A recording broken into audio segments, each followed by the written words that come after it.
గురువుగారి దర్శనానికి వెడుతుంటే తాంబూలం వేసుకుని వెళ్ళకూడదు. తాంబూలం ఒక్కొక్కరు ఉన్నప్పుడు వేసుకోకూడదు, ఒక్కొక్కరు ఉన్నప్పుడు వేసుకోకుండా ఉండకూడదు. అమ్మవారి ప్రసాదం మీకు ఇచ్చారనుకోండి, అమ్మవారి ప్రసాదంగా మీకు ఇస్తే చాలా గొప్ప ప్రసాదం ఇది అని అడిగింది శాస్త్రం. అడిగితే చక్ర పొంగలి ప్రసాదం, పులిహార ప్రసాదం అనకూడదు. వెంటనే మీరు రుచిని చెప్పినట్టు. చక్ర పొంగలి అనేటప్పటికీ కొద్దిగా పెట్టండి నాకు షుగర్ అంటాడు. అంటే ఇప్పుడు ఏం చూశాడు? దాని యందు అనారోగ్య హేతువుని చూశాడు. కాబట్టి ఆయనకి ప్రసాదమునందు ఒక దోషాన్ని చూసినటువంటి లక్షణం వచ్చింది కాబట్టి పాపం ఆయన ఖాతాలో పడుతుంది. దానికి ఆ ఇబ్బంది ఉంది. చక్కెర పొంగలి ప్రసాదం, పులిహార ప్రసాదం అనకూడదు, ప్రసాదం అనాలంతే. మీరు తీసుకుని కొద్దిగా మీ నోట్లో వేసుకుని మిగిలింది ఎవరికైనా ఇవ్వాలి తప్ప ప్రసాదం ఇచ్చేటప్పుడు ఎక్కువ ఇవ్వకండి, ఎక్కువ ఇవ్వకండి, ఎక్కువ ఇవ్వకండి అనకూడదు. ప్రసాదం ఎంత ఇస్తే అంత పుచ్చుకోవాలి. లోకంలో ప్రసాదం అన్న మాటకి పక్కన కలిసిపోయినది ఏదో తెలుసా అండి? తాంబూల ప్రసాద. తాంబూలం ప్రసాదం. అసలు ప్రసాదం అన్న మాటకి అర్థం ఏంటంటే తాంబూలమే. తాంబూలం మీకు చిత్రం ఏమిటంటే అమ్మవారి ప్రసాదం అన్నప్పుడు సాధారణంగా కుంకం ఇచ్చారనుకోండి, మీరు చూడండి మగవాడు ఏం చేస్తారంటే కొంచెంగా బొట్టు పెట్టుకుని మిగిలింది ఆడదానికి ఇస్తే ఆవిడ చాలా జాగ్రత్తగా ఒక కాగితంలో పొట్లం కట్టుకుని ఇంటికి పట్టుకెడుతుంది. ఓ ఉత్తరీయం వేశారనుకోండి, మొగాడు ఆ ఉత్తరీయం వేసుకుంటాడు, వెళ్ళిపోతాడు. ఓ చీర పెట్టారనుకోండి, లేకపోతే ఓ రవికిల బట్ట పెట్టారనుకోండి, ఆడది కుట్టించుకుంటుంది. తాంబూల ప్రసాదం ఇచ్చారనుకోండి, అది పురుషుడికా స్త్రీకా? తాంబూల ప్రసాదం దంపతుల్లో ఏ ఒక్కరికి దక్కినా ఒక్కరూ తినకూడదు, ఇద్దరూ తినాలి, సగం సగం. ఎందుకో తెలుసా అండి? అసలు దాని పేరే తాంబూల ప్రసాదం. అది దంపతులు ఇద్దరూ ధర్మపథంలో నడవడం దగ్గర నుంచి శాస్త్రం అంది దాని ప్రయోజనము చెప్పినటువంటి వాడు పాపాత్ముడని చెప్పారు. తాంబూల ప్రసాదానికి ఈ ఫలితం ఉంటుందండి అని ఎవరైనా చెప్పారనుకోండి, వాడికి పాపం సంక్రమిస్తుంది. నువ్వు చెప్పలేవు తాంబూలమునకు ఫలితాన్ని, అంత శక్తివంతము.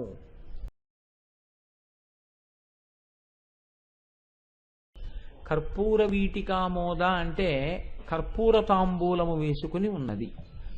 మీరు ఒక విషయాన్ని జాగ్రత్తగా గమనించండి. తాంబూలమునందు ప్రధానంగా ఉండవలసినటువంటి వస్తువు ఏది అంటే తమలపాకు చాలా ప్రధానం. ఎందుచేత అంటే మీరు మిగిలినటువంటి వస్తువులు ఒకటి కాకపోతే ఒకటి దొరుకుతాయి, ఒకటి లేకపోతే ఒకటి వేసుకోవచ్చు, ఇబ్బంది ఉండదు. యాలుకలు లేవనుకోండి, జాపత్రి ఉంది, ఇబ్బంది లేదు. లేకపోతే లవంగాలు ఉన్నాయి, కర్పూరం లేదు, పెద్ద ఇబ్బంది ఏం లేదు. కానీ అమ్మవారు వేసుకునేటటువంటి తాంబూలంలో మాత్రం యాలుకలు, లవంగాలు, పచ్చకర్పూరం, కస్తూరి, నాగకేసరములు, జాజికాయలు, తమలపాకులు, పోకచెక్కలు, కొబ్బరి, మిరియాలు, శొంఠి, సున్నం, కవిరి, వీటితో కలిపినటువంటి తాంబూలాన్ని తల్లి వేసుకుంటుంది. కాబట్టి ఇప్పుడు కర్పూర వీటికామోద సమాకర్ష దిగంతర, కర్పూర తాంబూల చర్వణమును ఆ తల్లి చేయుచున్నది.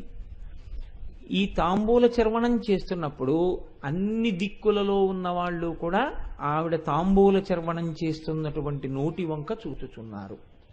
ఇప్పుడు ఈ నామంలో ఉన్నటువంటి గమ్మత్తు మీరు గమనించండి.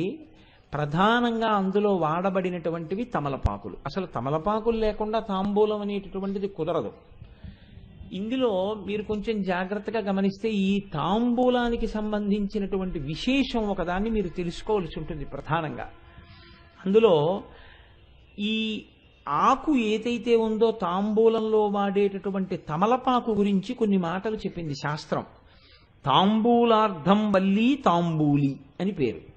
ఆ ఆకు ఎందుకు పుడుతుంది, ఆ తీగ ఎందుకు పుడుతుంది అంటే అది కేవలము తాంబూలము కొరకు, తాంబూలము కొరకు మాత్రమే ఆ ఆకు పుట్టింది. ఇంకొక ప్రయోజనం ఏం లేదు ఆ ఆకుకి. అటువంటి తీగకు పుట్టింది. మనకి చాలా పవిత్రమైనటువంటి ఆకులు కొన్ని ఉన్నాయి లోకంలో. అందులో మారేడు బిల్వము అని మనం పిలుస్తాం, మారేడు దళం. అది పువ్వు పుయ్యదు, కానీ కాయ కాస్తుంది. పువ్వు పుయ్యకుండా కాయ కాస్తే దాన్ని శ్రీఫలము అని పిలుస్తారు. అది సాక్షాత్తుగా లక్ష్మీదేవి సృష్టి చేసి ఆ చెట్టు కింద కూర్చుని తపస్సు చేసింది. అందుచేత దర్శనం స్పర్శనం పుణ్యం. మారేడు దళాలతో కూడినటువంటి చెట్టు వంక చూసినా ఆ చెట్టును ముట్టుకున్నా కూడా పుణ్యమే. అసలు మారేడు చెట్టు కింద కూర్చుని మంత్రానుష్ఠానం చేస్తే చాలా గొప్ప ఫలితాలు ఇస్తాయి. శారదాపీఠంలో, గుంటూరు శారదాపీఠంలో కాశీ నుంచి ఎవరో తీసుకొచ్చి అక్కడ వేశారట గింజలు, మారేడు చెట్లు పుట్టే. నవగ్రహ ప్రతిష్ఠ చేయడం కోసమని కంచి పీఠాధిపతులు చంద్రశేఖర పరమాచార్య స్వామి వారు ఆ గుడికి వచ్చారు. వస్తే అక్కడ ప్రతిష్ఠ అయ్యేంత వరకు ఆయన ఆ మారేడు చెట్ల కింద కూర్చుని జపం చేసుకున్నారు. అందుకే నేను ఎప్పుడైనా గుంటూరు శారదాపీఠంలో ఉపన్యాసాలు చెప్పడానికి వెళితే ప్రాతకాలానుష్ఠానం అయిపోయిన తర్వాత కొంతసేపు ఆ మారేడు చెట్ల కింద కూర్చుని నేను కూడా జపం చేసుకుంటూ ఉంటాను. ఇది పరమాచార్యులు వారు కూర్చున్న ప్రదేశం కదా అని. మారేడు చెట్టు కింద కూర్చోవడం అంత పవిత్రమైన విషయం. ఈ విషయం చెప్తే మా గోపాలకృష్ణ గారు ఏం చేశారంటే, ఈ దేవాలయంలో ఉన్నటువంటి మారేడు చెట్ల కింద అంత చక్కగా శుభ్రం చేయించేశారు. గురువుగారు అక్కడే కాదు ఇక్కడే ఉన్నాయి కదా, మీరు ఏ ఆదివారమైనా ఇక్కడ కూడా కూర్చుని కొంతసేపు హాయిగా గడుపుతూ ఉండండి అని. సరే, తప్పకుండా ఈశ్వరుడు నాకు అటువంటి అదృష్టం ఇచ్చుగాక. నాకే కాదు, మీలో ఎవరైనా సరే మారేడు చెట్టు కింద కూర్చుని జపం చేసుకోవచ్చు. నాతో పాటు మా ప్రసాద్ బాబు గారు వాళ్ళు కూడా కూర్చుని జపం చేసుకుంటుండేవారు అక్కడ. సరే, అందుకని అంత పవిత్రమైనటువంటి ఆకులు పువ్వులు కొన్ని ఉంటాయి. అటువంటి వాటిల్లో మారేడు దళం, తులసీ దళం, కదంబ వృక్షం, కదంబ పుష్పం, ఎర్రటి పువ్వులు, ఇవన్నీ పరమ పవిత్రమైనటువంటి పత్రములు, ఆకులు. ఇందులో తమలపాకు కూడా చాలా గొప్పది. కానీ విచిత్రం ఏమిటో తెలుసా అండి, తమలపాకు పువ్వు పుయ్యదు, కాయ కాయదు. కాయే లేదు కాబట్టి పండు లేదు. పువ్వు కాయ లేని తీగ ఏదైనా ఉంటే లోకంలో తమలపాకు ఒక్కటే. అది లత.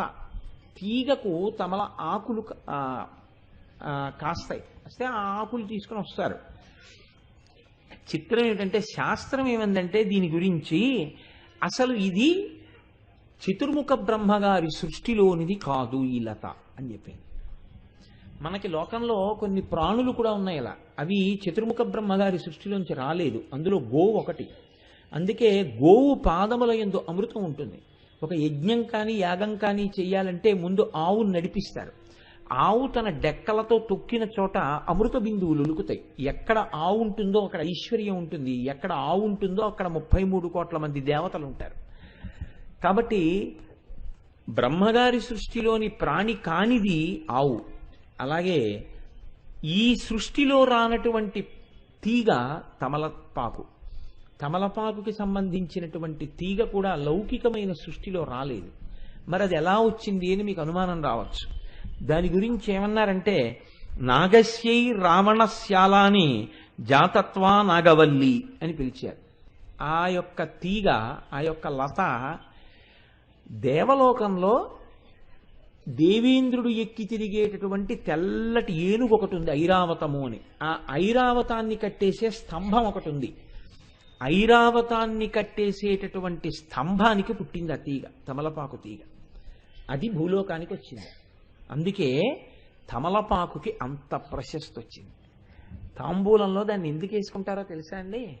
తమలపాకు నోటిలో చర్వణం చేస్తే నోటికి సంబంధించినటువంటి వ్యాధులు పోతాయి, బాగా జీర్ణమవుతుంది.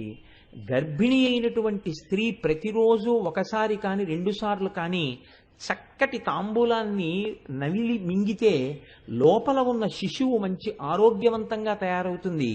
పైగా అది సుమంగళి సూచన. ఆమె సభర్తృక అని గుర్తు ఏమిటంటే, ఆవిడ తాంబూల చర్వణం చేస్తారు. ఆవిడ తాంబూలం వేసుకుని ఉన్నారు అంటే ఆవిడ సభర్తృక, సుమంగళి అని గుర్తు. ఇందులో ఇంకా చాలా ఆశ్చర్యకరమైనటువంటి విషయం ఏమిటంటే, కేవలము తాంబూలము నవలడం కోసం ఉపయోగించడమే కాదు, ఈ తమలపాకుకి లోకంలో ఒక గొప్ప లక్షణం ఉందిట. అది ఐరావతాన్ని కట్టిన స్తంభంలోంచి వచ్చింది కాబట్టి దానికి ఉన్న శక్తి ఏమి అన్నారు. తామ్యతి విషవో భవత్యనయా జనయితి తాంబూలి అన్నారు. ఈ తమలపాకులతో చేయబడినటువంటి తాంబూలాన్ని చర్వణం చేస్తే జనులందరూ కూడా వివశులవుతారట. అంతకన్నా నేను చెప్పక్కర్లేదు దాని గురించి.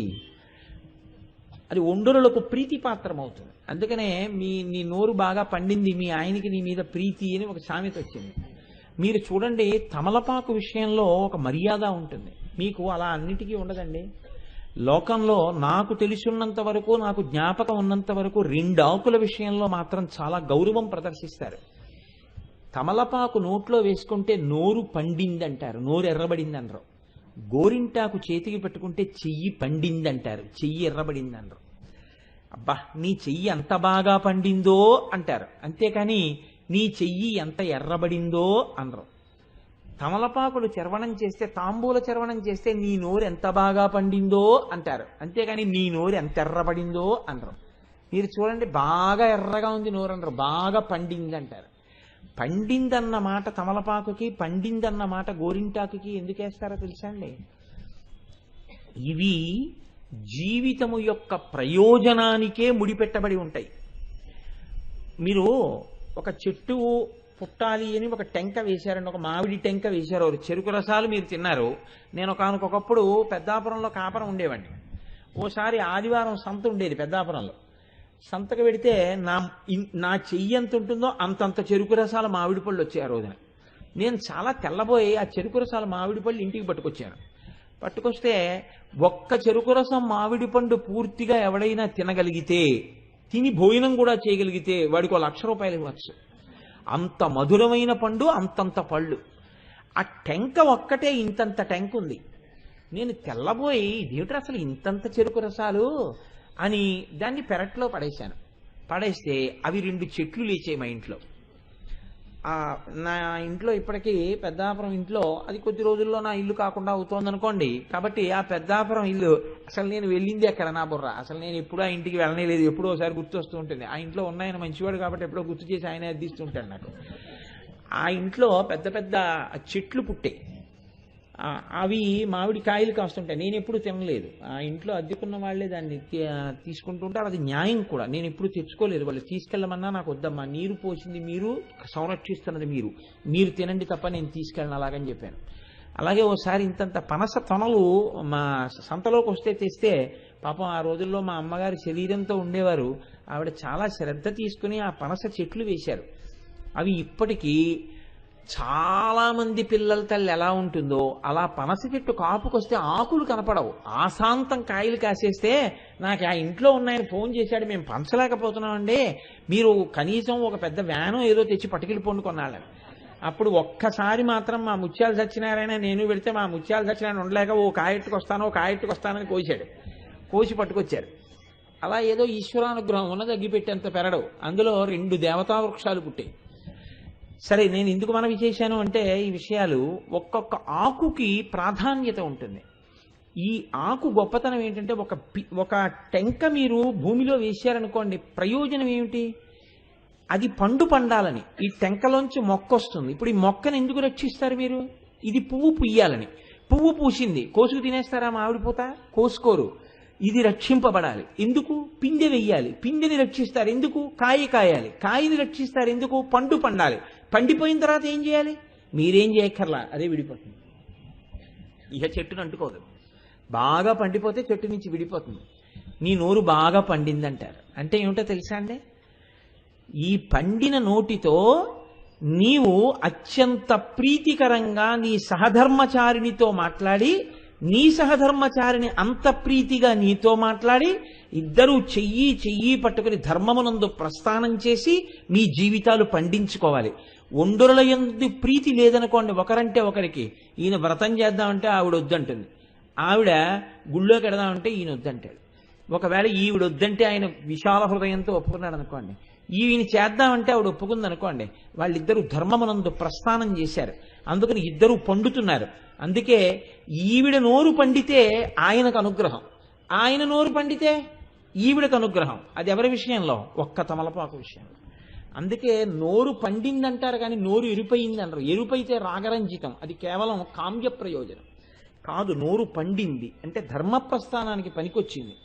అలాగే చెయ్యి, గోరింటాకు పెడితే చెయ్యి పండింది అంటారు. పురుషుడికి గాజుల చేతి భోజనం అదృష్టం.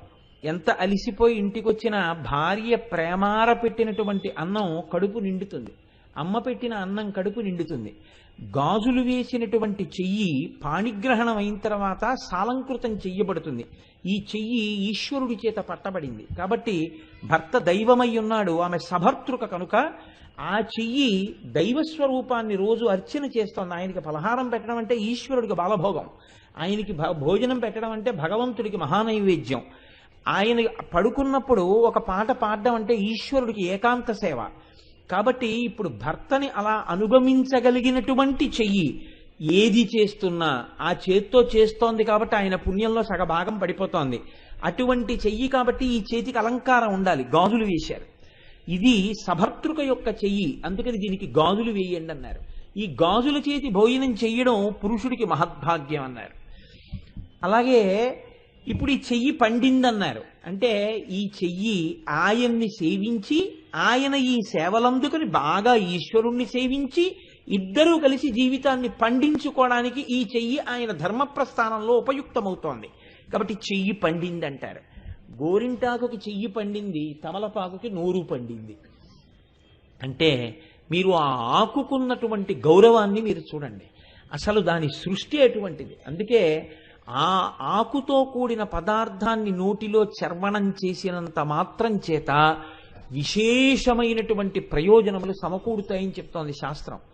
అయితే గమ్మత్తు ఏమిటంటే ఎంత గొప్ప తమలపాకు ఎందు కూడా అపారమైనటువంటి అనారోగ్యమునియ్యగలిగినటువంటిది ఒకటి ఉంటుంది. ఏమిటో తెలుసా అండి? ముచిక. మీకు తమలపాకును అమ్మినప్పుడు మాత్రం ముచిక లేకుండా అమ్మరు. దాని వలన మీరు క్యాలీఫ్లవర్ పువ్వు కొనుక్కుంటే బ్యాగ్లో పట్టదు అనుకుంటే దానికి ఉన్నటువంటి కింది ఆధారపు వేళ్లని కత్తితో నరికేసి పువ్వు ఇస్తారు. తమలపాకులు అమ్మేవాళ్ళు ముచికలు తెంపి మీకు ఇవ్వరు. ఎందుకు ఇవ్వరో తెలుసా అండి? నువ్వు ఏది చేద్దామనుకున్నా దాంట్లోనే పక్కన మళ్ళీ అయోమయమైన ధోరణి, మాయా, వైక్లభ్యము, తడబాటు ఇలాంటివన్నీ కూడా పక్కనే చేరుతాయి. ఇద్దరూ కలిసి ప్రీతితో ఈశ్వర పదంలో ప్రయాణం చేద్దామని మొదలుపెట్టేటప్పటికీ ఈ ప్రీతి వెర్రితలలు తొక్కుతుంది. వెర్రితలలు వేసి పనికిమాలిన ప్రీతిగా మారిపోయి ఒండొల్ల మీద పాడవుతారు. ఇన్నిటికి సూచి అయిన తమలపాకుకి ముచిక మాత్రం అనారోగ్యకరం. అందుకే ఈశ్వరుడికి తాంబూలం ఇచ్చినా సరే ముచిక గిల్లని తాంబూలం ఈశ్వరుడికి ఇవ్వకూడదు. మీకిచ్చినప్పుడు ముచికతో తాంబూలం ఇస్తారు. ఎవరు తాంబూలం వేసుకున్నా తాంబూలం వేసుకునేటప్పుడు ముచిక తీసుకోవడం వాడిదే పని. ఒక్క భర్తకి భార్య తాంబూలం ఇస్తే మాత్రం ముచిక తీసి భర్తకి ఇస్తుంది. ఎందుకో తెలుసా అండి? వాళ్ళిద్దరూ రెండు కాదు ఒక్కటే. మనస్సు చేత ఇద్దరు ఒకటై ఉంటారు. అందుకే తాంబూలం అక్కడ పెట్టి ఉంటే భార్య తీసి ఇస్తుంది. ప్రపంచంలో ఏదైనా సరే పెళ్ళవక ముందు తీసుకొచ్చి ఇవ్వవచ్చు, తినవచ్చు, అంటే కొన్ని పదార్థాలని.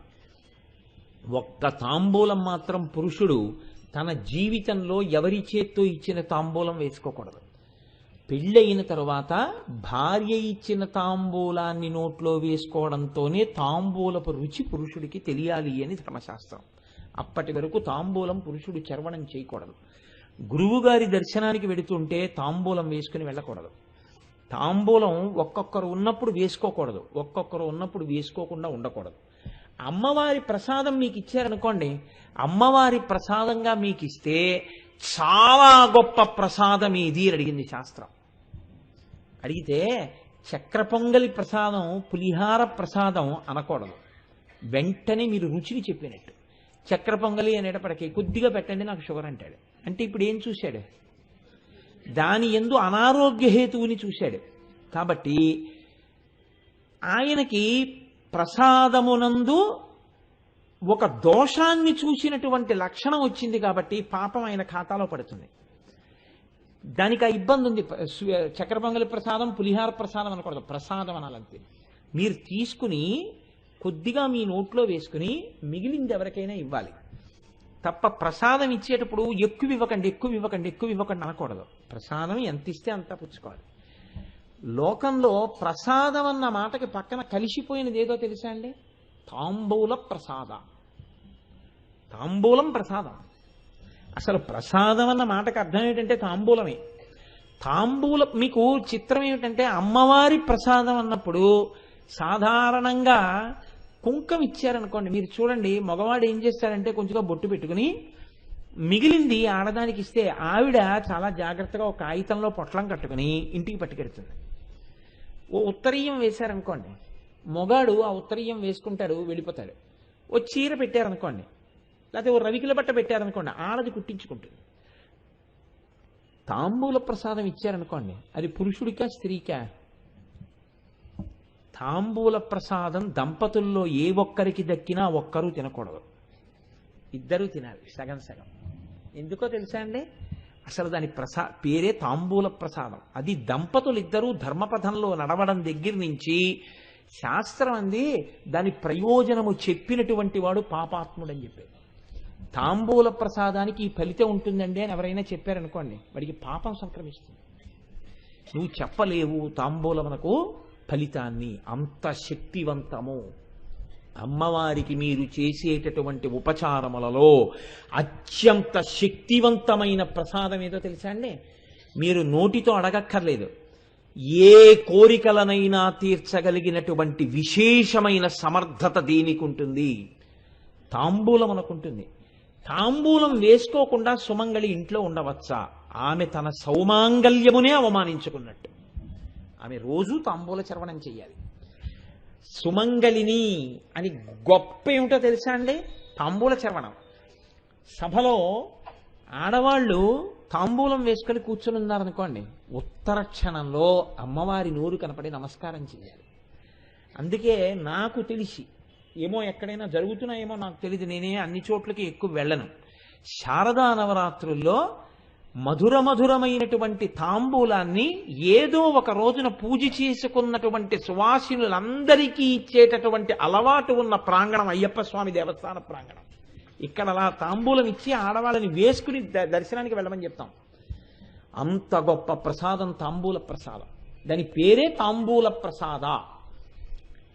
ఇప్పుడు ఆ తమలపాకు ఏం చెయ్యగలదు అంటే ఒండరులకు ప్రీతి జనింపచేయగలదు. అసలు దాంపత్యం అంటే అదేనండి. ప్రీతి యొక్క పరాకాష్ఠకే దాంపత్యం అని పేరు.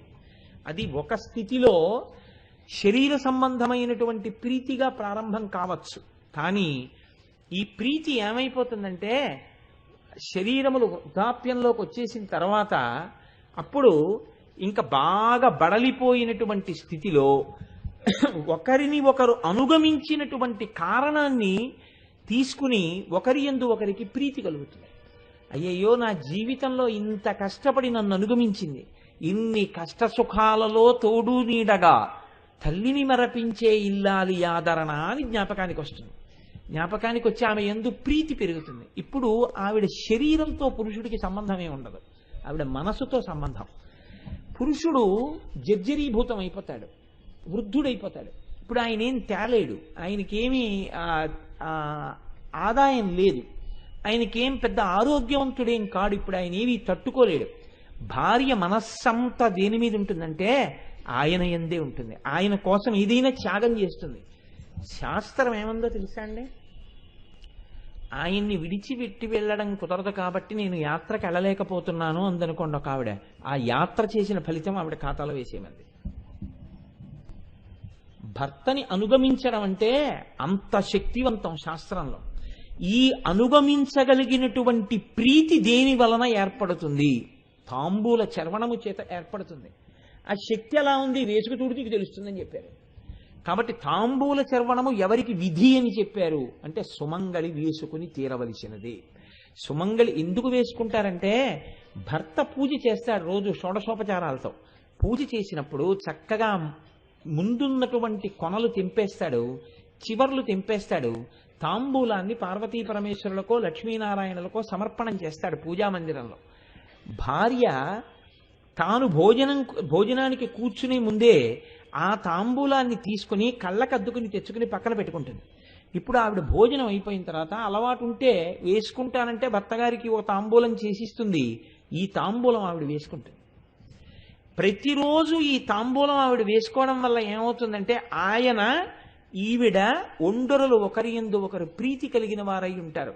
దంపతులు ఏ ఇంట ఒకరి యందు ఒకరు ప్రీతితో సంతోషంగా ఉంటారో అక్కడ లక్ష్మీదేవి తాండవం చేస్తుంది.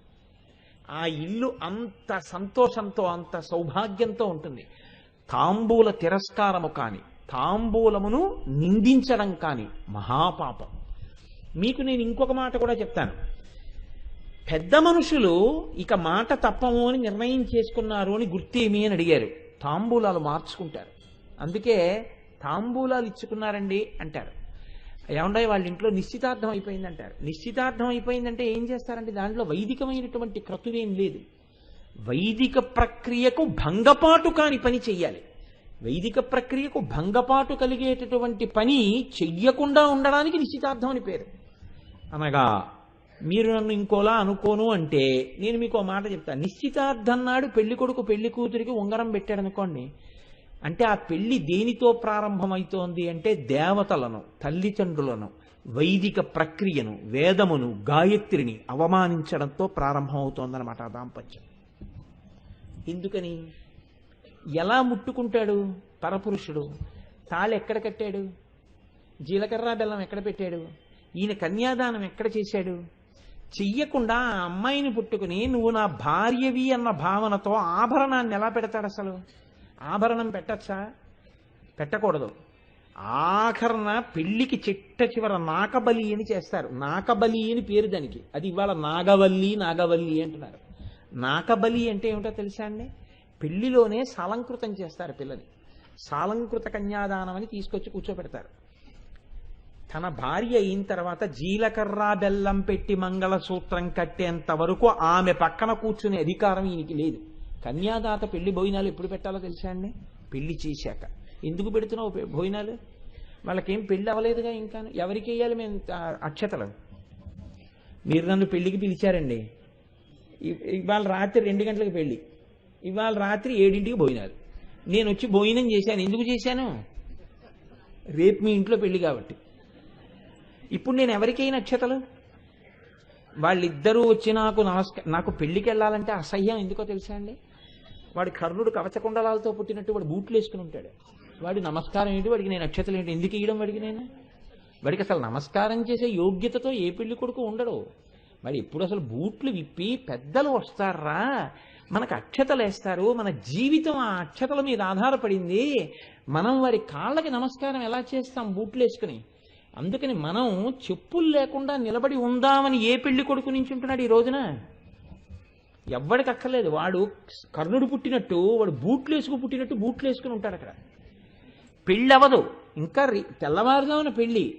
ఈ అమ్మాయి వీడు పక్క పక్కనే కూర్చుంటారు. ఇక మళ్ళీ నువ్వు తాళి కట్టాక పక్కన కూర్చోబెట్టడం ఎందుకు? అసలు నిశ్చితార్థానికి ఆడపిల్లని మగపిల్లని కలిపి కూర్చోబెట్టమని ఏ వేదం చెప్పింది? ఎక్కడ ఏ శాస్త్రంలో ఉందండి? అది అవమానం. గాయత్రికి అవమానం, వేదానికి అవమానం. అదేంటిది? ఎలా కూర్చోబెడతారు? మీకు ఎక్కడుంది అధికారం? జీలకర్ర బెల్లం పెట్టే వరకు పక్కన కూర్చోడానికి వీల్లేదు. మీరు కన్యాదానం చేశారు కాబట్టి మీకంత పుణ్యరాశి మీకు వచ్చింది కాబట్టి ఈ సంతోషంలో మీరు వచ్చిన వాళ్ళందరికీ భోజనం పెడుతున్నారు, పలహారం పెడుతున్నారు.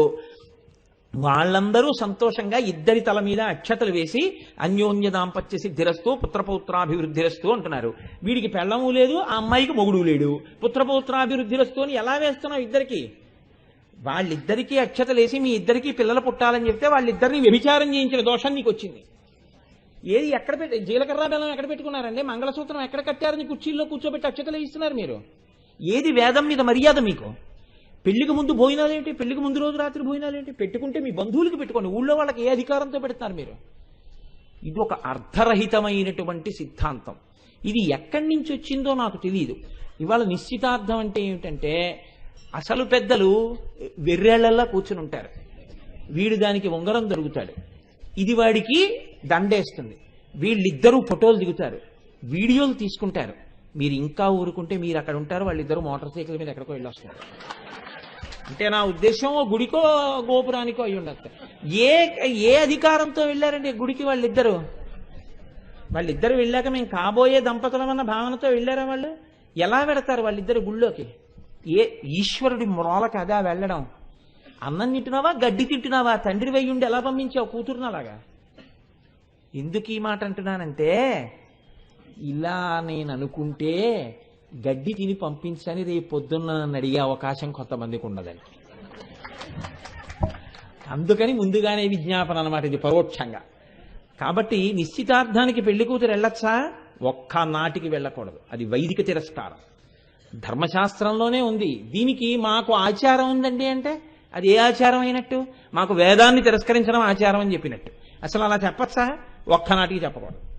కాబట్టి మా ఇంట్లో తాంబూలాలకు ఆడపిల్లని తీసుకొస్తామండి, ఆచారం మాకేమిటి, బుర్రలేని ఆచారం, అలా ఏం ఉండదు లోకంలో. కాబట్టి సరే, ఇదంతా సామాన్యుని సణుగుడు. ఎందుకు అంటారేమో అంటే, తాంబూలం అనేటటువంటిది పెద్దలు మార్చుకుంటారు. పెద్దలు నిశ్చితార్థము అన్నది వైదిక ప్రక్రియ కాదు, అది శుభలేఖ పడడానికి హేతువు పడుతోంది. వీళ్ళు నిర్ణయించారు, మా అమ్మాయి ఈ గోత్రంలో పుట్టింది, మా వంశం ఇది, మా వంశంలో మా నాన్నగారు ఇది, మా తాతగారు ఇది, మా ముత్తాతగారు ఇది అని నేను చెప్పుకుంటాను. చెప్పుకుని నేను చెప్పుకుంటే నమ్ముతారు, నమ్మకపోతారు. వీడి గురించి వీడు చెప్పేస్తున్నాడు అనుకుంటారు. అందుకని నా ఇంటి పురోహితుడితో నేను వెడతాను. ఆయన చెప్తారు, వీరి తండ్రి గారు ఇదండి, వీరి తాతగారు ఇదండి, వీరి ముత్తాతగారు ఇదండి, వీరి గోత్రం ఇదండి, వీరి వేదం ఇదండి, వీరి శాఖ ఇదండి అని అన్నీ చెప్తారు. అవతల పురోహితుడు అవతల వారి గురించి చెప్తాడు, వీరి తండ్రి గారిది, తాతగారిది, ముత్తాతగారిది అని చెప్తారు. ఇప్పుడు ఈ పిల్ల గురించి పిల్లాడి గురించి తెలుసున్న వాళ్ళు కాబట్టి విచారణ చేస్తారు. బాగుంది, 5 సరిపోవాలి. అది తుల్యశీల వయోవృత్తాం తుల్యాభిజన లక్షణం. 5 శీలము, వయస్సు, వృత్తము, అభిజనము, లక్షణము 5 సరిపోయాయి అని అనుకుంటే పెద్దలు నిర్ణయం చేస్తారు, ఈ పిల్లని పిల్లాడికి, పిల్లాడిని పిల్లకి ఇవ్వండి అని. మీరు చూడండి, చాగంటి కోటేశ్వరరావు గారికి చిరంజీవి లక్ష్మీ సౌభాగ్యవతి సుబ్రహ్మణ్యేశ్వరినిచ్చి, అంటే నా పెళ్లి అయిపోయిన విషయాన్ని ప్రస్తావన చేస్తున్నారు సుమండి, ఇచ్చి అంటాం. ఇచ్చి పుచ్చుకుని అలా ఏం ఉండవు.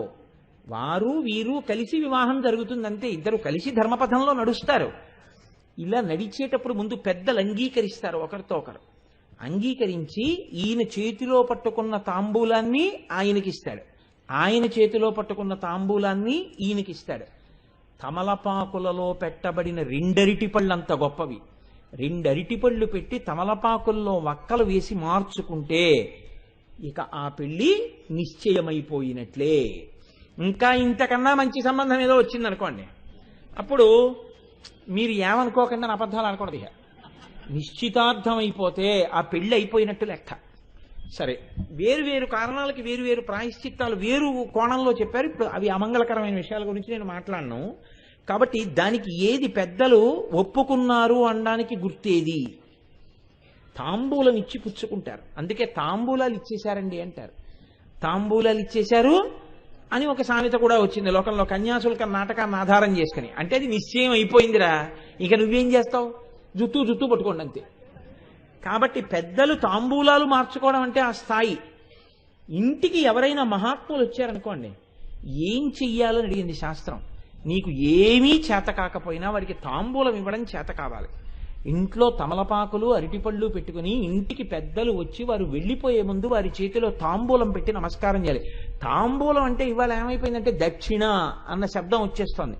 దక్షిణ కాదు, తాంబూలం అంటే పళ్ళు, వక్క, తమలపాకులు అంతే. ఈ 3 కలిపి వారి చేతిలో పెట్టి నమస్కారం చేస్తే, ఒకవేళ మీరు వారికి ఉపచారం చేయడం చేత కాకపోయినా మీరు సంపూర్ణంగా ఉపచారాలన్నీ వారికి చేసినట్టు లెక్క. తాంబూలం అంత గొప్పది. అందుకే మహాభారతం విరాట పర్వంలో ఒక గమ్మత్తు చెప్పారు. బృహన్నల సభలోకి వచ్చాడు విరాట మహారాజు గారి దగ్గరికి. అప్పటి వరకు ఆయన చూడలేదు. ఆయన వచ్చి అన్నాడు, నేను అంతఃపురంలో ఉన్న ఆడపిల్లలకి నృత్యము గరపంగా నాకు నేర్పు కలదు, నేను ఆడపిల్లలకి నృత్యం నేర్పుతాను, నువ్వు అనుమతి ఇయ్యి, నేను అంతఃపురంలో ఆడపిల్లలకి శిక్షణనిస్తానన్నాడు. నా కూతురుంది ఉత్తర, శిక్షణనిస్తావా అన్నాడు. ఇస్తానన్నాడు. తేరిపారి చూశాడు బృహన్నల వంక. ఎవరో మహారాజాధిరాజు గొప్ప విలుకాడిలా ఉన్నాడు, ఈ పేడి రూపంతో ఉన్నాడేమిటి అనుకున్నాడు. ఈయన్ని చూస్తే మనిషి పేడిగా ఉన్నాడు కానీ బహుగౌరవనీయుడు అనుకున్నాడు. అందుకే మిగిలిన వాళ్ళకి చెయ్యని సత్కారం అర్జునుడికి ఒక్కడికే చేశారు. ఉత్తరని పిలిపించాడు సభలోకి. ఉత్తర సభలోకి వచ్చింది. శిరస్సు మార్కొని ఉత్తర చేతిలో తాంబూలం పెట్టి, విరాట మహారాజు ఇది పట్టుకెళ్ళి నీ కాబోతున్నటువంటి గురువు ఆ బృహన్నల చేతిలో పెట్టి నమస్కారం చెయ్యి అన్నాడు. ఉత్తర ఆయనకి తాంబూలం ఇచ్చి నమస్కారం పెట్టింది. మీ ఇంటికి మహాత్ములు ఎప్పుడు వస్తారో మీకు తెలుసా? మీకు తెలియకపోవచ్చు. ఈశ్వరానుగ్రహం కలిగితే గుర్తేమిటో తెలుసా అండి? ఎప్పుడూ ఎవరి దగ్గర ఏది ఆశించనటువంటి వాడు మీ ఇంటికి వస్తాడు. ఆయన ఎప్పుడు ఏమి ఆశించాడు ఎవ్వరి దగ్గర, ఈశ్వరుణ్ణి నమ్మి ఉంటాడు. ఆయన ఒక రోజున మీ ఇంటికి వస్తాడు. ఊరకరారు మహాత్ములు వారథముల ఇండ్ల కడకు వచ్చుటలెల్లన్ కారణము మంగళములకు, మీరొచ్చుట శుభము మాకు నిజము మహాత్మ. ఆయన తాంబూలం ఇవ్వకుండా మీరు ఆయన్ని పంపించేశారనుకోండి, మహాపాపం సంక్రమిస్తుంది. అంటే మర్యాద చేయలేదనమాట ఆయనకి. నీవు మర్యాదకి తగినవాడవు కావు అని చెప్పి ఇంట్లోంచి ఆయన్ని పంపించినట్టు. మీరు ఏం చేశారు కాదు, ఆయనకి తాంబూలం ఇచ్చారా లేదా, ఇది చాలా ప్రధానం. ఒక్కొక్కసారి ఈశ్వరుడు గొప్ప అవకాశాలు ఇస్తాడు. మీరు అనుకోకుండా వస్తారు మహాత్ములు, మీరు వారి చేతికి తాంబూలం ఇవ్వకుండా వారిని పంపించేశారనుకోండి, వారిని అవమానించి పంపినట్టుగా లెక్కలోకి వస్తుంది. కాబట్టి తాంబూలం ఇచ్చి పంపాలి. తాంబూలం ఇచ్చి పంపాలంటే మీ ఇంట్లో ఎప్పుడు ఏముండాలి? ఎప్పుడూ తమలపాకులు ఉండాలి. కాబట్టి గృహస్థు జీవితంలో ఎంతో సంబంధం పెట్టుకుని గృహస్థు ఎప్పుడూ ఇంట్లో ఉంచుకోవలసిన వస్తువేది? తమలపాకులే. ఒక ఇల్లాలు వస్తుంది, బొట్టు పెట్టి 2 పళ్ళు పెట్టి ఆ తాంబూలం ఇవ్వాలి. ఇస్తే ఆ తాంబూలం పుచ్చుకున్నందుకు ఇందిరా ప్రతిగృహ్ణాతు ఇందిరావై దదాతి చ, లక్ష్మీదేవి పుచ్చుకుంది, లక్ష్మీదేవికి ఇచ్చింది, అంతే. ఆ ఇంట ఆ రోజున అమ్మవారు పూజింపబడింది. కాబట్టి తమలపాకులు లేని ఇల్లు ఉండొచ్చా? ఉండకూడదు.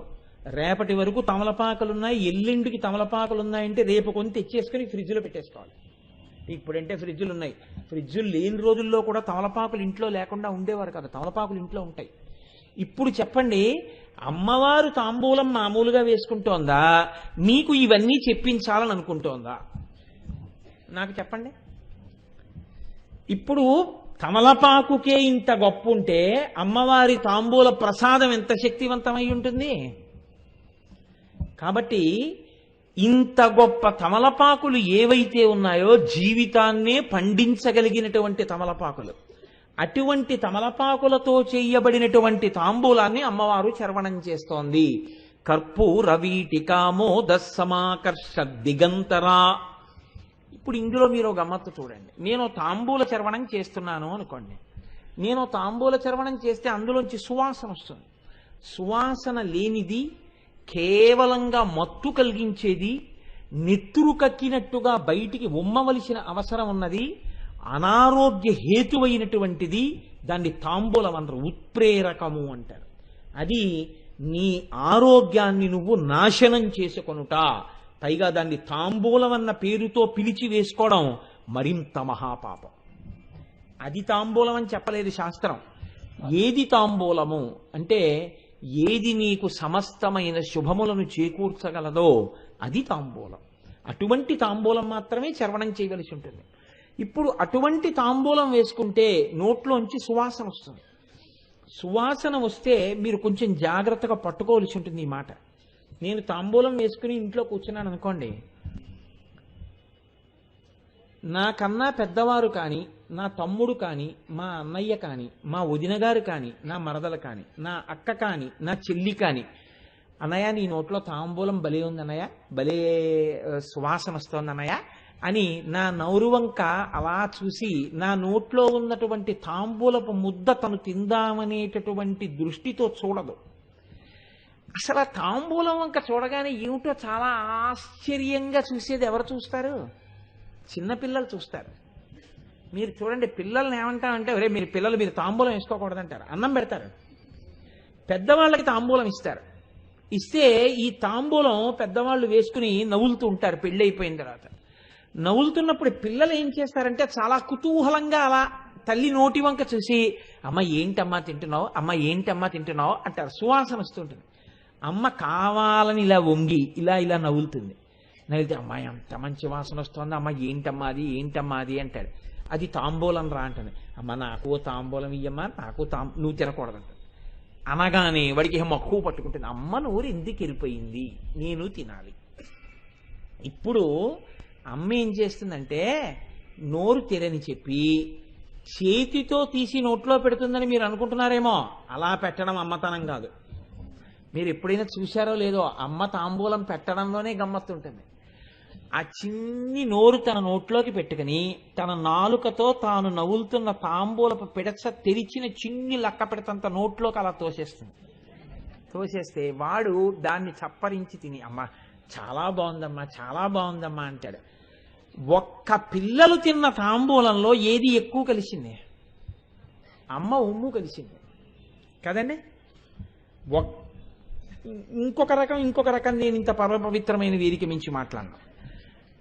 ఒక్క పిల్లలు తిన్న తాంబూలంలో అమ్మ తిన్నప్పుడు అమ్మ యొక్క ఉమ్ము కూడా కలిసి పిల్లవాడి నోట్లోకి వెళ్ళింది. అమ్మ నోట్లోంచి ఇలా తీసి వాడి నోట్లో పెట్టదు, నోట్లోకి పెట్టేస్తుంది అంతే అమ్మ. అసలు అలా తినడం, అలా తినకుండా నేనున్నాను అంటే మాత్రం ఎవరైనా వాడు ఖచ్చితంగా జీవితంలో దురదృష్టవంతుడు. అమ్మ నోట్లోంచి తన నోట్లోకి తాంబూలం తిన్నవాడెవడో వాడు భాగ్యవంతుడు. అసలు ఆ రుచే వేరు, ఆ తాంబూలమే వేరు. అమ్మ నోరులో ఉన్నటువంటి తాంబూలము యొక్క వాసన చేత ఆకర్షింపబడి అమ్మ తొడ మీద చెయ్యేసుకుని అమ్మ నోటి వంక ఇలా చూసే వాళ్ళందరూ అమ్మ దగ్గరెవరు? పిల్లలే. కాబట్టి ఇప్పుడు కర్పూర వీటికామో దస్సమాకర్ష దిగంతరా 10 దిక్కుల వాళ్ళు ఇలా చూస్తున్నారంటే 10 దిక్కులలో ఉన్న అందరి ముందు ఆవిడ ఏవరగా నిలబడింది? ఆవిడ జగన్మాత. 10 దిక్కులలో ఉన్న వాళ్ళందరూ ఆవిడ బిడ్డలే. ఆవిడ విషయంలో ఇంకా మగాడు, అన్నయ్య, బావగారు, మరిది ఇవేం ఉండవు.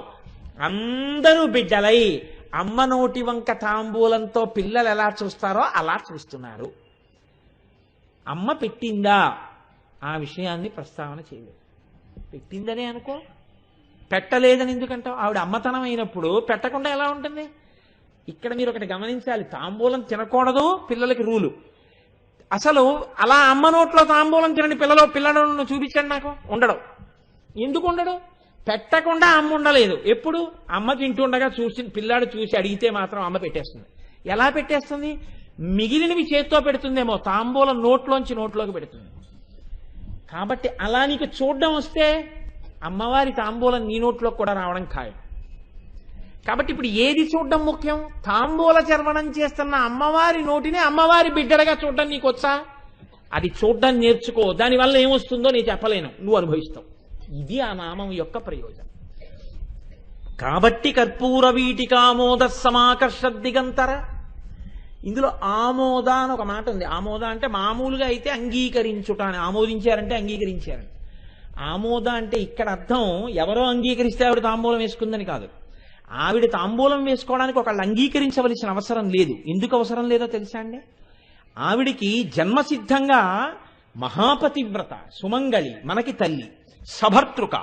అటువంటి తల్లికి తాంబూల చర్వణం చేయడం ఆవిడ హక్కు.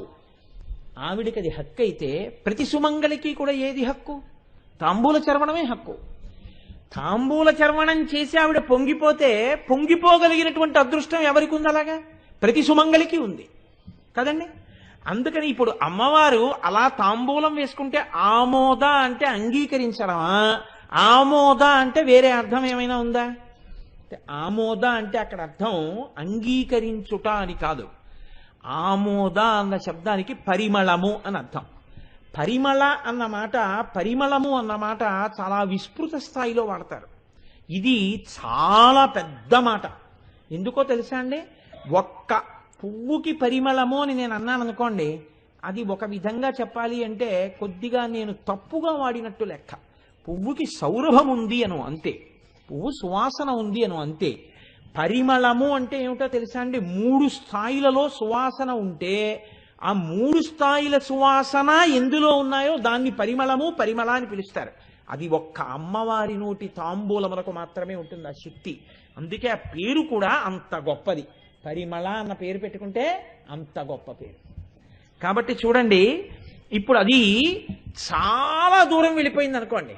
ఇక్కడ నేను తాంబూల చర్వణం చేస్తుంటే నేను తాంబూల చర్వణం చేసినటువంటి వాసన 10 దిక్కుల చివర వరకు వెళ్ళింది అనుకోండి. అప్పుడు ఆ వాసనని ఏమంటారో తెలుసా అంటే అటువంటి సువాసనని పరిమళంలో ఆమోద అంటారు. అంటే ఇక్కడ వేసుకున్న తాంబూలం వాసన 10 దిక్కుల యొక్క చివర వరకు వెడుతుంది. అంత దూరం వెడితే దాన్ని ఆమోద. ఎవరైనా అటువంటి తాంబూలం వేసుకోగలరా లోకంలో? ఎవ్వరూ వేసుకోలేరు. ఎవరు వేసుకోగలరు? అమ్మవారు ఒక్కరే వేసుకుంటారు. 2, మనస్సును ఆకర్షిస్తే సమాకర్షి. ఎందుకో తెలుసా అండి? ఆయన అప్పటి వరకు బాగానే ఉన్నాడు, చక్కగా ఏదో సంతోషంగా అప్పటి వరకు ఏదో పూజా పునస్కారం అన్నీ చేసుకున్నాడు, పడుకోవడానికి వెళ్ళిపోతున్నాడు. ఆవిడ తాంబూలం వేసుకుని ఎర్రటి నోటితో పడుకోవడానికి వెళ్ళిపోతోంది. ఈయన చూసి, బా హాయిగా అలా తాంబూలం వేసుకు పడుకుంటేటప్పటికి తెల్లవారేటప్పటికి కాస్త ఈ పళ్ళు చికాగ్గా లేకుండా హాయిగా ఉంటుందేమో అనిపించింది, నాకు కూడా ఓ తాంబూలం ఇవ్వోయ్ అన్నాడు. ఇప్పుడు ఈయన మనస్సుని ఆకర్షించింది ఆ తాంబూలం వాసన. అంటే ఎప్పుడు ఏదో కొద్ది దగ్గరలో ఉంటే ఆకర్షిస్తే, మనస్సుని రంగు చేత కాని వాసన చేత కాని యువతల వారి మనసుని అది ఆకర్షించగలిగితే సమాకర్షి కాదు. అది కేవలం ముక్కుకి మాత్రమే సుఖాన్నిస్తే సురభి. ఆరోగ్యానికో దేనికో మంచిదని చెప్పడానికి కుదరదేమో, లేదా అది ముక్కుకి మాత్రమే సుఖాన్ని ఇస్తుంది, శ్రవణం చేయడానికి వీలు కానటువంటి స్థితి, అప్పుడు దాన్ని సురభి అని పిలుస్తారు. ఈ 3 స్థాయిలలో ఉండేటటువంటి సువాసన తాంబూలాంది ఏదుందో, అమ్మవారి తాంబూలాంది, ఈ 3 కలిపేస్తే పరిమళ. కాబట్టి ఇప్పుడు అమ్మవారి తాంబూలం 3 స్థాయిల్లో పనికొస్తుంది.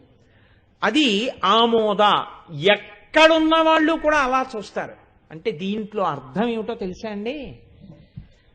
నీవు ఈ నామాన్ని విని పైన ఉన్నటువంటి కన్నులు మూత వేసి అమ్మవారు తాంబూల చర్వణం చేస్తున్న నోటిని ఇక్కడ ధ్యానం చెయ్యడం నీకు రాగలిగితే, ఎందుకని మీ ఇంట్లో ఉన్న ఫోటో అమ్మవారు తాంబూలం వేసుకునుంది అని గుర్తుపట్టడానికి వీలైన రీతిలో ఉండదు. పెదవులు ఒక్కటే కనపడుతుంటాయి. పెదవులు అవి నవవిద్రుమ బింబ శ్రీన్యక్కారిరదనచ్చద, అవి ఎప్పుడు ఎర్రగానే ఉంటాయి. కాబట్టి నువ్వు తాంబూలం వేసుకుంటే ఎర్రగా ఉందని చెప్పడానికి లేదు. ఎప్పుడు తెలుస్తుంది తాంబూల చర్వణం చేసిందని? నోరు తెరిస్తే. ఉట్టి నోరు తెరిచి నేను ఎప్పుడో తాంబూలం వేసుకున్నానంటే ఇప్పటికి సువాసనేది. కాబట్టి ఇప్పుడు నువ్విక్కడ చూసినప్పుడు నీకు ఆవిడ తాంబూల చర్వణం చేస్తూ కనపడాలంటే, నీవిక్కడ ధ్యానం చేస్తున్నప్పుడు కదులుతున్న అమ్మవారి నోరు దవడలు నీకు కనపడాలి. ఆవిడ ఇలా నవ్వులతో కనపడితే, ఆ నవ్వులుతున్నప్పుడు నవ్వుతూ ఆవిడ కూర్చుంటే, ఆవిడ నోరు పండి ఎర్రగా ఉంటే, అది నీకిక్కడ కనపడ్డం నిజమైతే, ఎక్కడో నువ్వు విన్నటువంటి విషయాన్ని ఇక్కడ నువ్వు అనుభవంలోకి తెచ్చుకుంటున్నావు. కాబట్టి ఇప్పుడు ఆమోద స్థాయిలోకి వచ్చావు. నువ్వు ఎక్కడ బ్రహ్మాండంలో 10 దిక్కులలో ఉన్నా దీన్ని ధ్యానం చేస్తావు. ధ్యానం చెయ్యగానే ఏమైంది? ముందు సురభి. నువ్వు ఇలా ధ్యానం చేస్తుంటే అక్కడ ఆవిడ ఉందా లేదా వదిలేయండి, ఆవిడ ఉంటుంది తప్పకుండా. మీరు ఇలా ధ్యానం చేస్తున్నప్పుడు తాంబూలపు వాసనలు ముక్కుకి తగులుతాయి. ఇప్పుడు నిజంగా తాంబూలం వాసన వచ్చింది ఏమిటి అని కళ్ళు తెరిచేయకూడదు. అమ్మవారు తాంబూల చర్వణం చేస్తున్న వాసన నాసాపుటములతో ఆఘ్రాణించారు, నా తల్లి నోట్లోంచి వస్తున్న సువాసన అని. ఇప్పుడు 2వ స్థాయిలో మీ మనసు కూడా ఆకర్షింపబడిపోయింది. సువాసన చూడగానే ముక్కు పనిచేసింది అని చూస్తూ ఈ కన్నులు మూతపడే ఉన్నాయి. ఏ కంటితో చూస్తున్నారు మరి? అంతర్నేత్రంతో చూస్తున్నారు. అంతర్నేత్రంతో చూస్తున్నప్పుడు ఆవిడిలా నవ్వులుతుంటే తెల్లటి పలువరస, ఎర్రటి పెదవులు, ఎర్రటి నాలుక, అమ్మవారి యొక్క దవడలు, లోపల ఉన్నటువంటి ఎర్రటి బుగ్గల భాగము, తమలపాకు యొక్క పిడచలు, మధ్య మధ్యలోది కర్పూర వీటికామోద సమాకర్ష దిగంతరా కనుక ఇంకా బాగా నవలకుండా ఉండడం చేత కనపడుతున్నటువంటి వక్క పలుకులు, ఎర్రటి నాలుక మీద తొందరగా మీకు కనపడేవేవి? తెల్లటి కర్పూర కలికెలు, కర్పూరపు ముక్కలు, తునకలు నాలుక మీద అంటుంటే మీకు కనపడ్డాయి అనుకోండి. ఇలా మీకు కనపడిన ఉత్తర క్షణంలో మీరు అసలు ఆ నామము యొక్క ప్రయోజనమును ఇప్పుడే ఇక్కడే పొందేశారు. అలా పొందేసి ఏమొస్తుంది చెప్పలేం. ఈ ఒక్క నామానికి మాత్రం ఇది ప్రయోజనమని చెప్పగలనా? చెప్పలేను. ఏ ప్రయోజనం ఇస్తుంది? ఏ ప్రయోజనమైనా ఇచ్చేస్తుంది. భర్త అనారోగ్యంతో ఉన్నారు, అనారోగ్యం తగ్గిపోతుంది. కొడుకు ఉద్యోగం రావాలి, వచ్చేస్తుంది. నిరక్షర కుర్చీ మహాకవి అయిపోతాడు. లోపలేదో కోరిక ఉంది, తీరిపోతుంది. అది ధర్మబద్ధం అయితే. అసలు అమ్మవారి నోరు చూడగానే కోరికలన్నీ ధర్మబద్ధం అయిపోతాయి. ఇప్పుడు ఏ కోరికలైనా తీరిపోతాయి. ఏ కోరిక తీరుతుందని నేను చెప్పడం కుదురుతుంది? కుదరదలాగా. కాబట్టి తాంబూల ప్రసాద ఇక్కడ చూసి వేసుకున్నది. ఇక్కడ చూసి ఆ నోటిని చూడగలిగితే నువ్వు అలా చూసిన ఉత్తర క్షణంలో ఆవిడ ఏం చేస్తుందో తెలుసా? నువ్విక్కడ అలా చూడ్డం నీకొస్తే ఆవిడ తల్లి, ఆవిడ ఉండలేక తాంబూలపు పిడచ నీ నోట్లో పెట్టేస్తుంది. అంతే, పూర్తయిపోయి. ఆవిడ నోట్లో తాంబూలం నువ్వు పుచ్చుకోగలవు, మిగిలింది ఆవిడ దృష్టిపాతం చేత ప్రసాదం పుచ్చుకోగలవు. ఎంత గొప్ప అమ్మైనా కొడుకు అమ్మ దగ్గరికి వచ్చి ఇలా అమ్మ కూర్చుంటే తొడల మీద చెయ్యేసి అమ్మ అమ్మ నోరేంటమ్మా ఎర్రగా అంటే ఉండలేక నోట్లోకి తాంబూలపు పిడచ పెడుతోంది. అమ్మవారు తాంబూల చర్వణం చేసిన నోటిని నువ్వు చూడగలవా? ధ్యానంలో చూడగలిగితే నీ నోట్లో కూడా తాంబూలపు పిడచ వచ్చి తీరుతుంది. వచ్చింది అలాగా.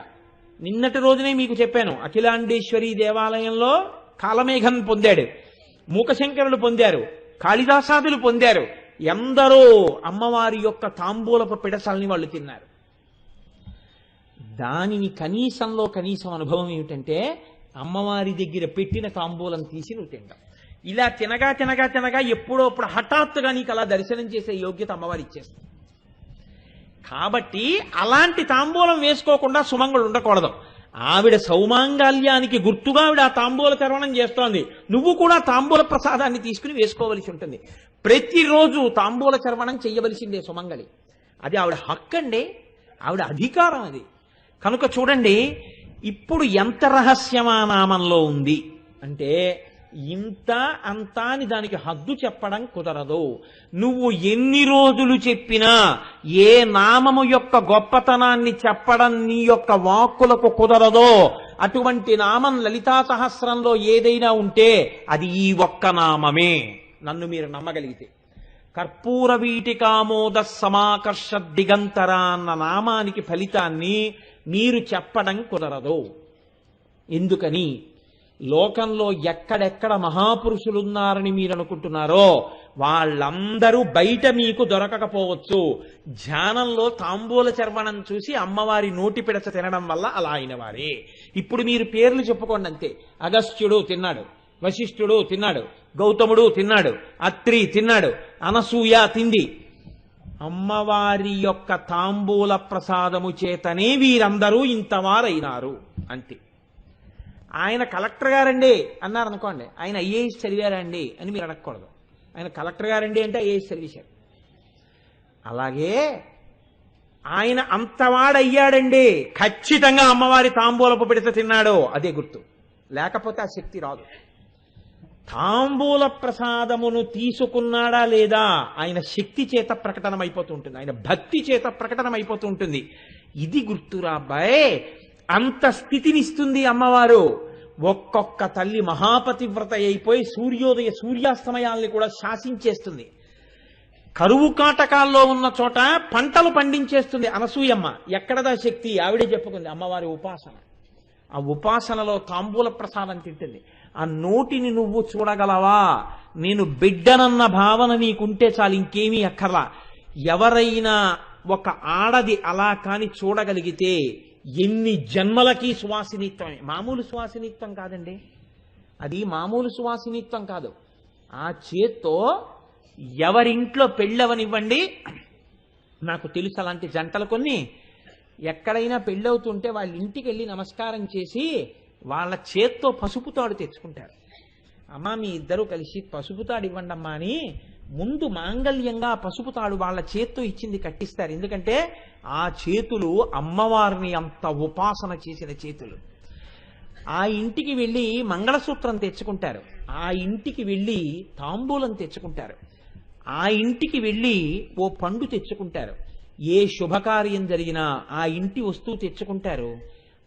ఆయన చేత ఆవిడ చేత అక్షతలు వేయించి ఆశీర్వచనం తీసుకుంటారు. ఒకవేళ వాళ్ళు రాలేకపోయారనుకోండి, వాళ్ళ ఇంటికి వెళ్ళి ఆశీర్వచనం చేసుకుంటారు. ఎందుకో తెలుసా అండి? ఆయన చేసిన ఉపాసనా బలం, లేదా ఒక్కొక్కచో ఆవిడ యొక్క ఉపాసనా బలం.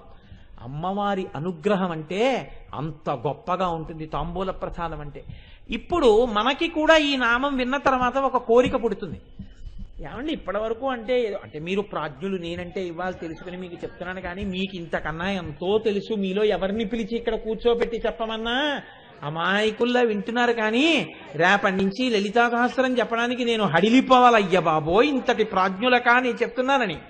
అంటే తెలియనట్టుంటారు కాబట్టి వెర్రండి వీళ్ళందరికీ ఏమీ తెలియదు అనుకుని చెప్పేస్తూ ఉంటాను. అదృష్టం ఏమిటంటే మీ భక్తి అండి. ఇవాళ మాస శివరాత్రి, ఇంత గొప్ప రోజున ఈ నామం నడుస్తోంది దసరా సంధ్య వేళలో. పార్వతీ పరమేశ్వరుడు ఎంత ప్రసన్నులవుతారో మీరు ఆలోచించండి. ఇవాళ సభలో ఉన్న వాళ్ళందరికీ పుష్కల భాగ్యమే భాగ్యం.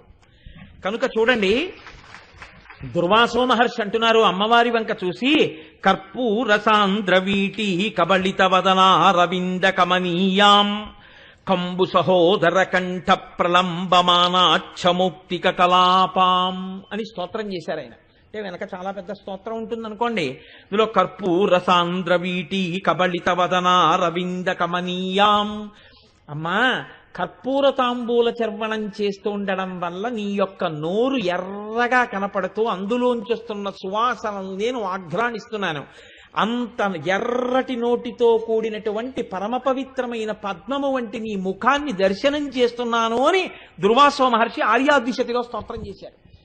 ఇవి విన్నంత మాత్రం చేత అమ్మవారు ఆనాడు పలికించిన మాటలను ఇవాళ మీరు విన్నట్టే మీ చెవులతో. అదే భాగ్యహేతు. కనుక చూడండి, దుర్వాసో మహర్షికి ప్రత్యక్షమైన దర్శనమిచ్చిన ఆ తల్లి అలాగే దర్శనమిచ్చింది. శంకర భగవత్పాదులు అమ్మవారి దర్శనం పొందనటువంటి క్షణం లేదు. శంకరాచార్యుల వారి శక్తి అంటే ఎటువంటి శక్తో తెలుసా అండి?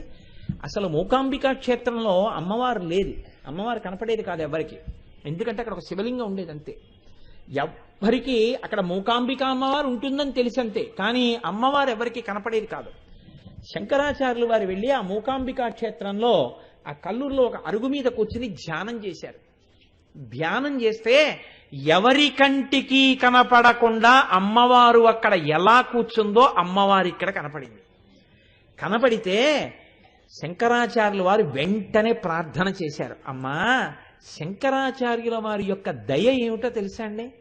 ఆయన ఏది చూసినా మళ్ళీ అమ్మవారిని ప్రార్థన చేసి తన శిష్యులకి అనగా లోకానికి అంతటికి అందించేశారు. తను దాచుకోలేదు ఆయన. అమ్మా, నేను దర్శనం చేశాను, రేపు నీ బిడ్డలందరూ కూడా చూడాలి కదా, అలా చూడ్డానికి వీలుగా అమ్మా నన్ను అనుగ్రహించు అన్నారు. అంటే ఆవిడంది, అయితే నేను నీకు ఎలా కనపడ్డానో చెప్పి ఇలాంటి శిల్పాన్ని చెక్కించు, అలా నేను వచ్చి కూర్చుంటానండి. ఆయన ధ్యానంలోంచి లేచారు, ఒక శిల్పి వచ్చాడు. ఆయన చెప్పారు, ఉత్తర క్షణంలో తయారైపోయింది. పరమశివుడే అంటే అమ్మవారిని ప్రతిష్ఠ చేశారు. ఇప్పుడు మీరు చూస్తున్న మూకాంబిక శంకర భగవత్పాదులు తీసుకొచ్చి కూర్చోపెట్టినటువంటి మూర్తి. శంకరాచార్యుల వారు అమ్మవారి యొక్క రూపాల్ని ఇక్కడ దర్శనం చేశారు. అంతటి మహాభక్తుడు, అంతటి జ్ఞాని. ఆ శంకర భగవత్పాదులు ఒక ప్రయత్నం చేస్తున్నారు. వీళ్ళకి ఒక్కసారి తాంబూల చర్వణం చేస్తున్న అమ్మవారి నోరు చూపించాలి అనుకున్నారు. వీళ్ళు చూసిన, ఒక్కసారి విన్న, జ్ఞాపకం పెట్టుకున్న వీళ్ళు తరించిపోతారు. కాబట్టి ఆయన ఒక గొప్ప సన్నివేశాన్ని రూపకల్పన చేశారు. మామూలుగా శ్లోక రచన అంటే అన్నీ ఒక్కలా ఉండవండి. శంకరాచార్యులు వారి శ్లోకాలు ఒక్కొక్క చోట ఆయన ఏం చేస్తారంటే ఒక నాటకీయమైన సన్నివేశాన్ని చిత్రీకరిస్తారు. అప్పుడు మీకు ఎలా ఉంటుందంటే శ్లోకం చదువుకుని శ్లోకార్థం వింటున్నట్టు ఉండదు, మీరు నాటకం చూస్తున్నట్టు ఉంటుంది. ఆ శ్లోకంలో ఆయన అంటారు, రణీజిత్వా దైత్యానపహృత శిరస్త్రైః కవచిభిః నివృత్యై చండాంశస్త్రిపురహర నిర్మాల్య విముఖైః విశాఖేంద్రోపేంద్రో శశి విసిత కర్పూర శకలాః విలీయంతే మాతస్తవ వదన తాంబూల కబళాః. నిజానికి కనీసం ఈ ఒక్క శ్లోకం పిల్లలకి రావాలి. ఈ ఒక్క శ్లోకం పిల్లలకు వచ్చి ఎక్కడికి వెళ్ళినా వాళ్ళు ఈ శ్లోకం చదువుకుని ఒరే అమ్మవారు తాంబూలం వేసుకున్నట్టు చూడడం నేర్చుకోరా అని మీరు ఈ శ్లోకం నేర్పితే ఏ గుడికి వెళ్ళినా పిల్లలు ఈ శ్లోకం చదువుకోవడం వస్తే వాళ్ళు మహావిద్వాంసులు అయిపోతారు ఎప్పుడోప్పుడు. కాబట్టి చూడండి, ఆయన అంటారు రణీజిత్వా దైత్యానపహృత శిరస్త్రైః కవచిభిః నివృత్యై చండాంశస్త్రిపురహర నిర్మాల్య విముఖైః విశాఖేంద్రోపేంద్రో. ఇక్కడికి రావాలి. ఆ నాటకం అర్థం కావాలంటే మీరు 3వ పాదంలోకి రావాలి. అమ్మవారి యొక్క మణిద్వీపం, బ్రహ్మాండమైనటువంటి అంతఃపురం. ఇప్పుడు అమ్మవారు ఏం చేస్తోంది మీకు తెలియదు, అందులో ఇప్పటిదాకా ఎక్కడా లేదు.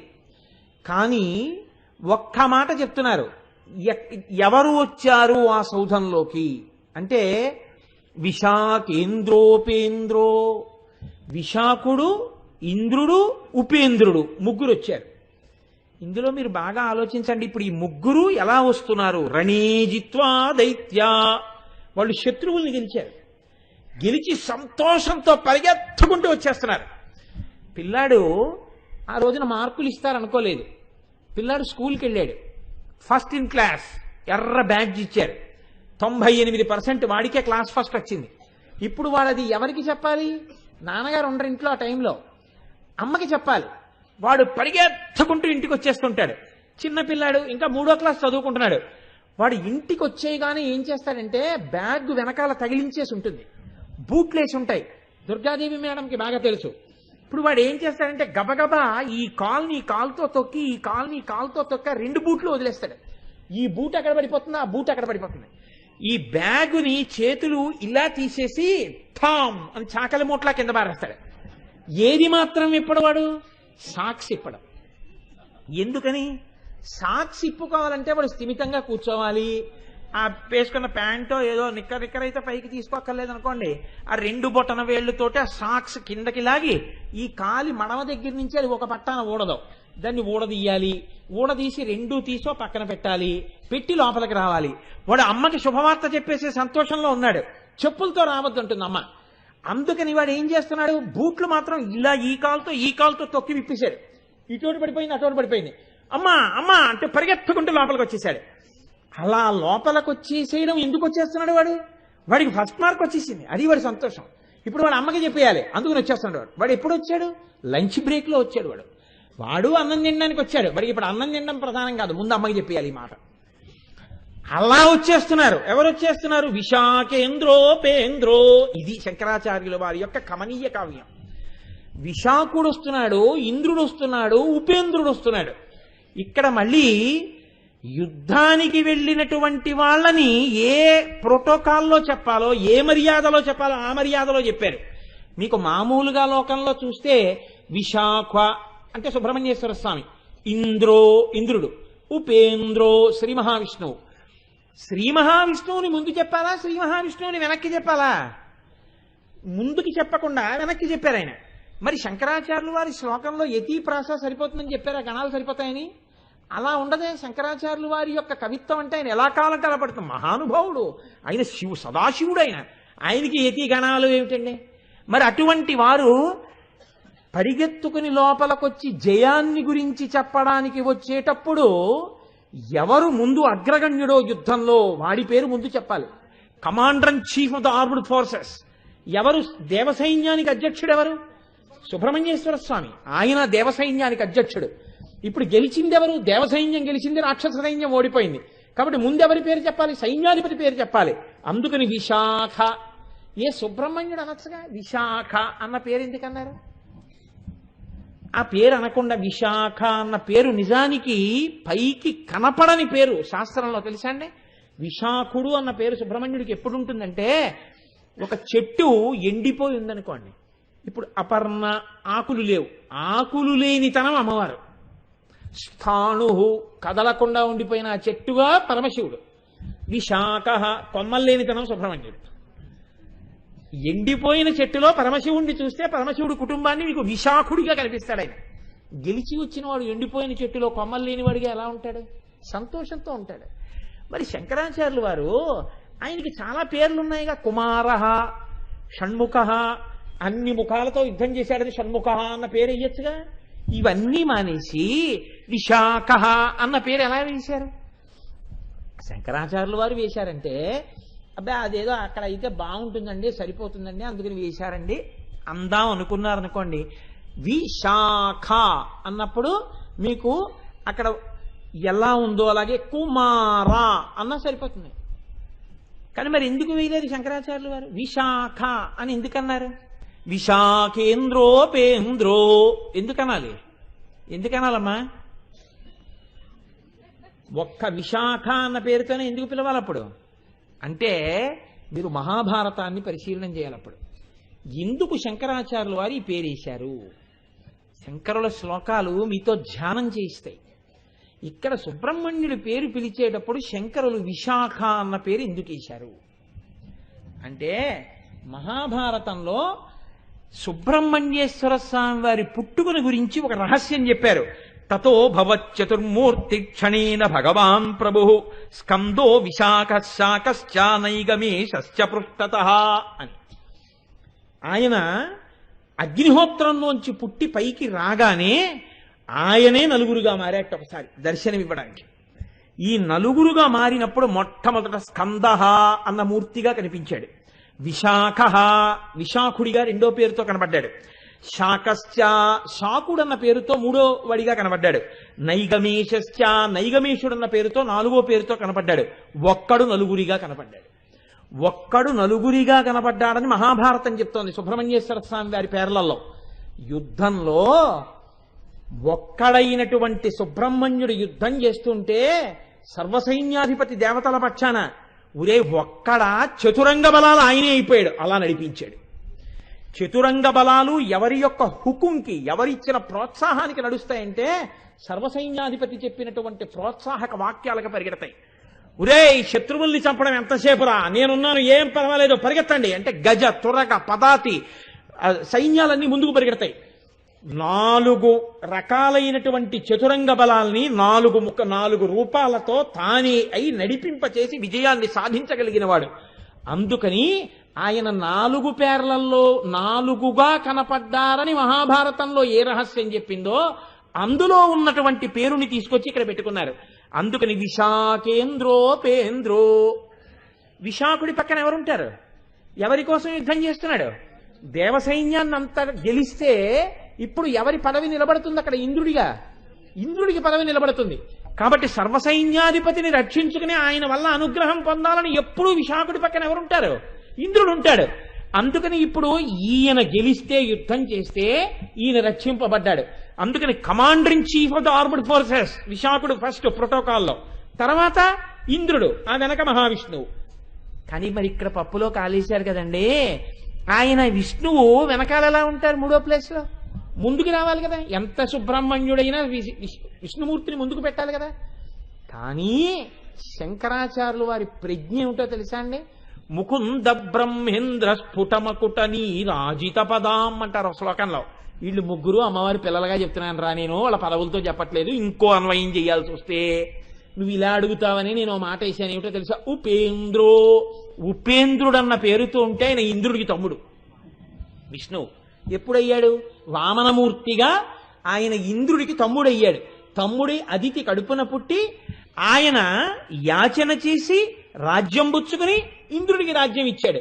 అందుకని తమ్ముడిగా పుట్టాడు కాబట్టి ఇంద్రుడికి నీ కోడండ్రును నీ కుమారవరులు నీనాథుడు నీవును సంశ్లోకింపల్ చుతులున్ పతుల్ సమ్మోది సతులుం పతుల్ సమ్మోదింప రాత్రించరుల్ శోకింపన్ భవదీయ గర్భమున తేజోమూర్తి జన్మించదన్ నాకున్ వేడుక పుట్టు నీ సుతుడనై నర్తించి వర్తింపగా అన్నని చెప్పాడు భాగవతంలో.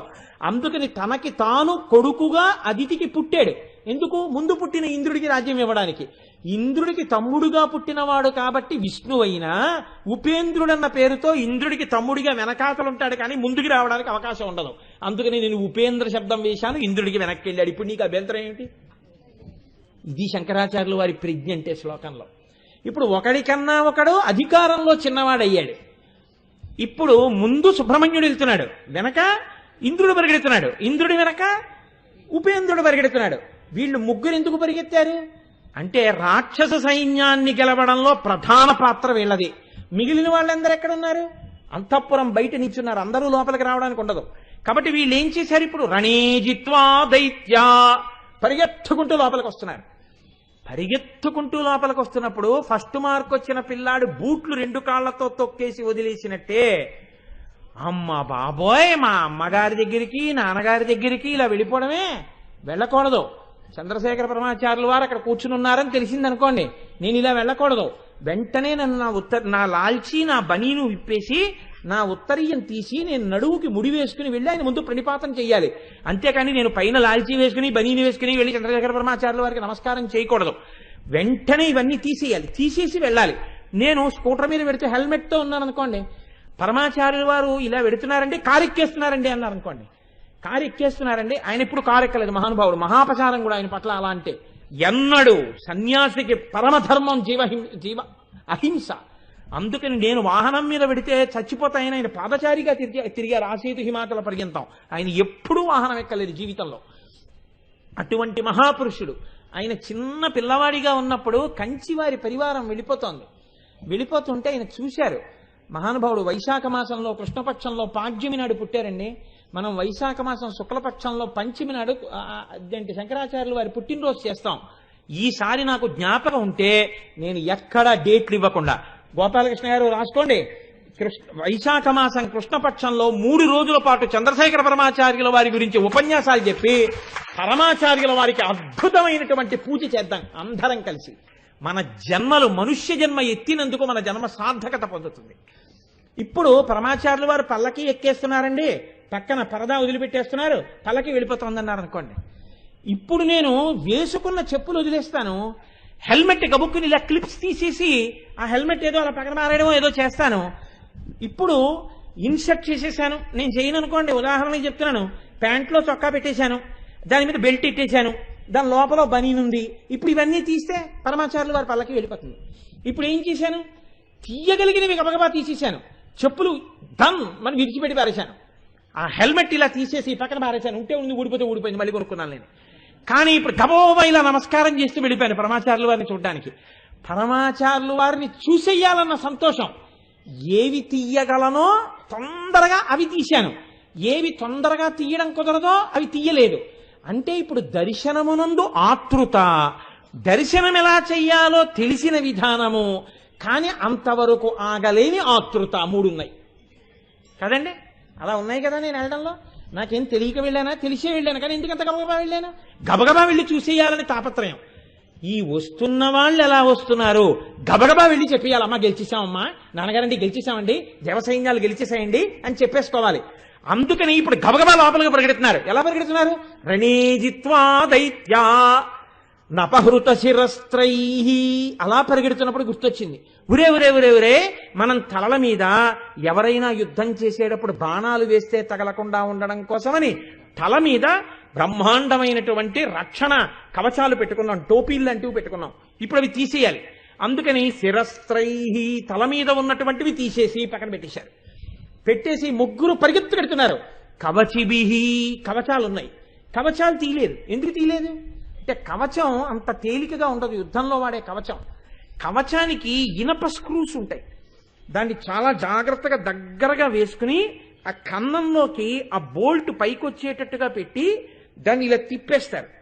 తిప్పేస్తే లేకపోతే ఆ కవచం కానీ పిట్లిపోయింది అనుకోండి, ఊడిపోయింది అనుకోండి, కవచం ఎక్కడనో చొక్కా గుండి ఊడిపోతేనే అమర్యాదగా ఉంటుంది. కవచం కానీ ఊడింది అనుకోండి గుండెల మీద, అక్కడ ఒక్క ఖడ్గ ప్రహారం పడింది అనుకోండి, ప్రాణం పోతుంది. ఎంత యుద్ధం చేస్తున్నా కవచం ఊడిపోకూడదు. అందుకని దాన్ని మరలు పెట్టి బిగించేస్తారు గట్టిగా, దాన్ని మళ్ళీ ప్రశాంతంగా విప్పుకోవాలి వచ్చి. అందుకని ఇప్పుడు దానికి బాగా తిప్పేశారు, ఇదంతా ఇన్ని గుండీలో కోటుకున్నట్టు. అందుకని ఇవన్నీ తిప్పేశారు. ఇప్పుడు ఇవన్నీ తిప్పి తిప్పి తిప్పి తిప్పి తిప్పి తిప్పి ఆ కవచం విప్పుకోవాలంటే చాలా సమయం పడుతుంది. అంత ఓపిక లేదు. అమ్మకి చెప్పాలి, వెళ్ళి నాన్నగారికి చెప్పాలి, నాన్నగారండి నాన్నగారండి మేము గెలిచాను నాన్నగారండి అని చెప్పాలి. ఇప్పుడు వాళ్ళు అలిసిపోయి ఉన్నారా లేదా, అలిసిపోయి ఉన్నారు. ఆకలిస్తోందా లేదా, ఆకలిస్తోంది. వాళ్ళు పరిగెత్తుకుంటూ లోపలికి వచ్చారు. ఎలా వచ్చారు, రణీజిత్వా దైత్యానపహృత శిరస్త్రై కవచిభిహి, కవచాలతో వచ్చేశారు. వచ్చేసి ముందిలా లోపలికి వెళ్ళిపోతుంటే వాళ్ళకి ఒక గది కనపడింది. అక్కడ నాన్నగారు కూర్చుంటుంటారు. నాన్నగారు కూర్చునే గది, నాన్నగారు ఉన్నారేమో చెప్దామని ఇలా తెర తీసి చూశారు. అక్కడ ఒక బంగారు పువ్వుల పీట వేసింది. బంగారు పువ్వుల పీట ముందు ఒక పెద్ద అరిటాకు వేసింది. అరిటాకులో భోజనం చేసేసిన గుర్తుంది. కొద్ది కొద్దిగా పదార్థాలున్నాయి. ఇప్పుడు నాన్నగారు తినగా మిగిలినటువంటి పదార్థాన్ని తినేటటువంటి అధికారం కొడుకులకి జన్మతః ఉంది.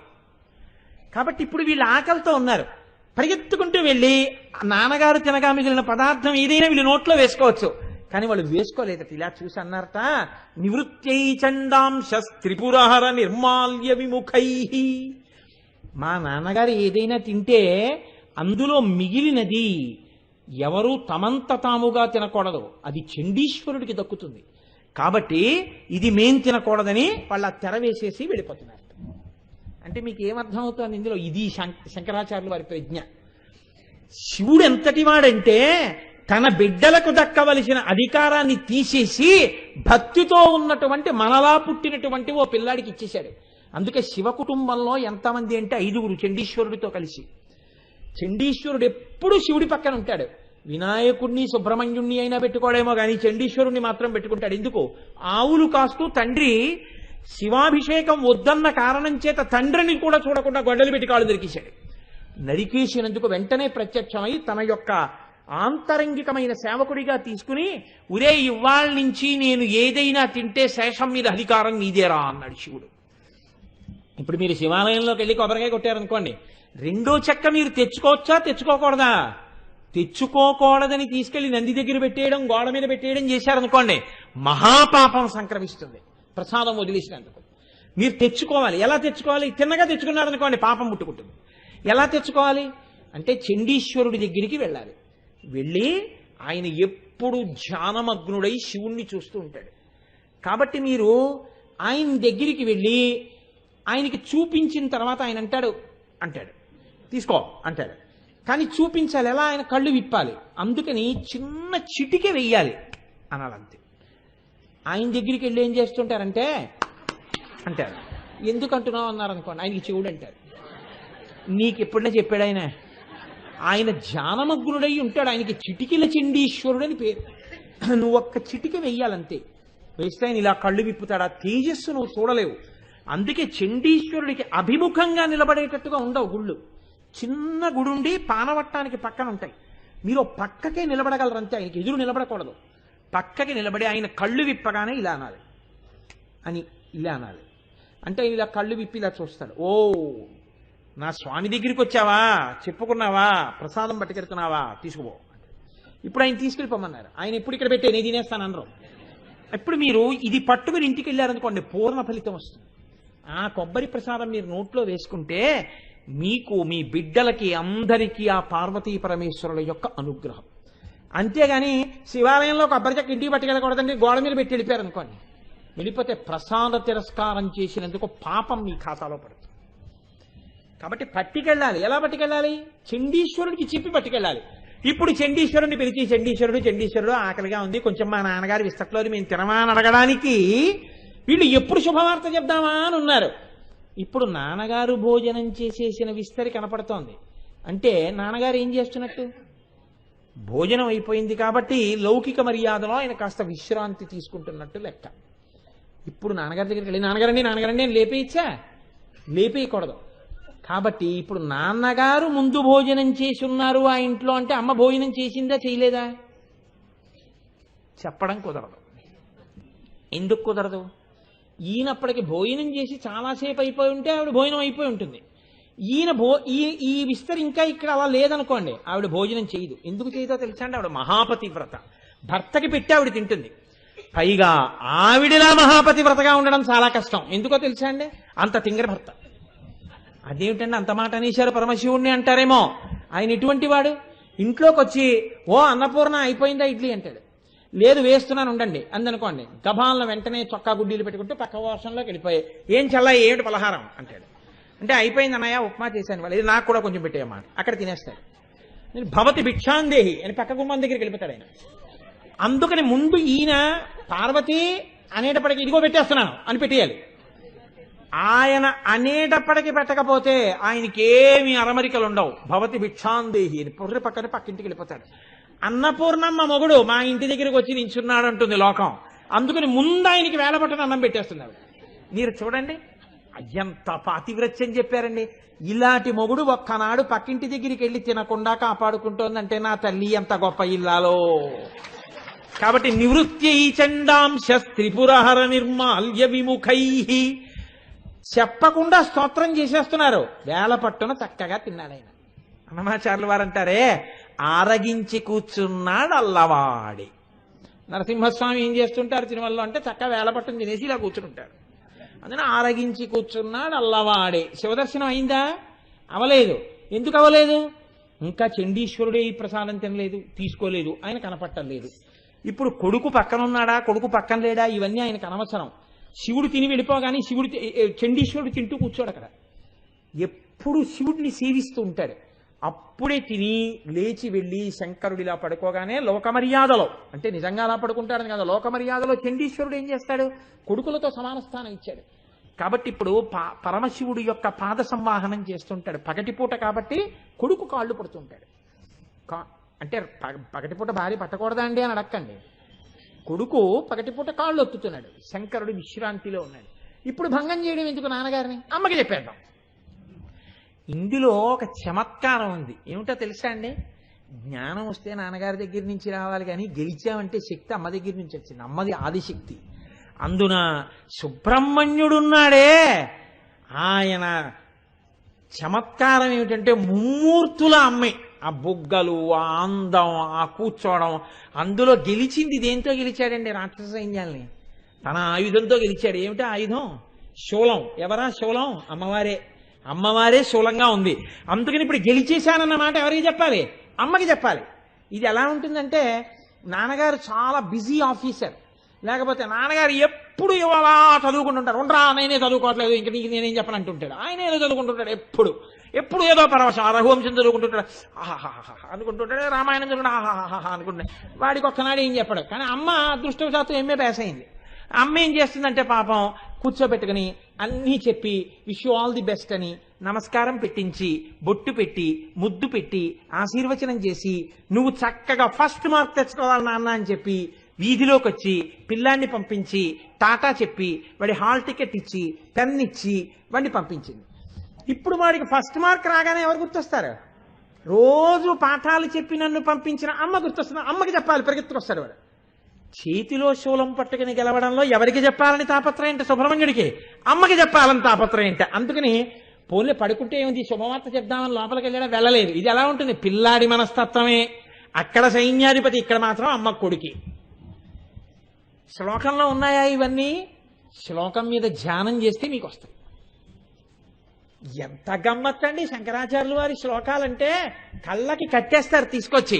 కాబట్టి ఇప్పుడు ఇలా తెర తీసి చూశాడు, అమ్మకి చెప్తాను. అమ్మ ఇక్కడ ఉండదు కదా, మరి ఎందుకు తెర తీశాడు, అన్నం పెడుతూ ఉంటుంది మా నాన్నగారికి. ఒక్కొక్కసారి నాన్నగారికి ఇస్తారుందంటే అమ్మన్నం పెట్టేసింది. అమ్మన్నం పెట్టేసిన తర్వాత ఇంకా ఆయన ఊరిగా సతాయించదు, కాసేపు కళ్ళు మూతలు పడతాయని ఆయన అమ్మకి తెలుసు. కాబట్టి అమ్మ తన గదిలో కూర్చుంటుంది. ఇప్పుడు ఎక్కడికి పరిగెత్తారు, రణీజిత్వా దైత్యానపహృత శిరస్త్రైః కవచిభిః నివృత్యై చండాంశ త్రిపురహర నిర్మాల్య విముఖైః విశాఖేంద్రోపేంద్రో.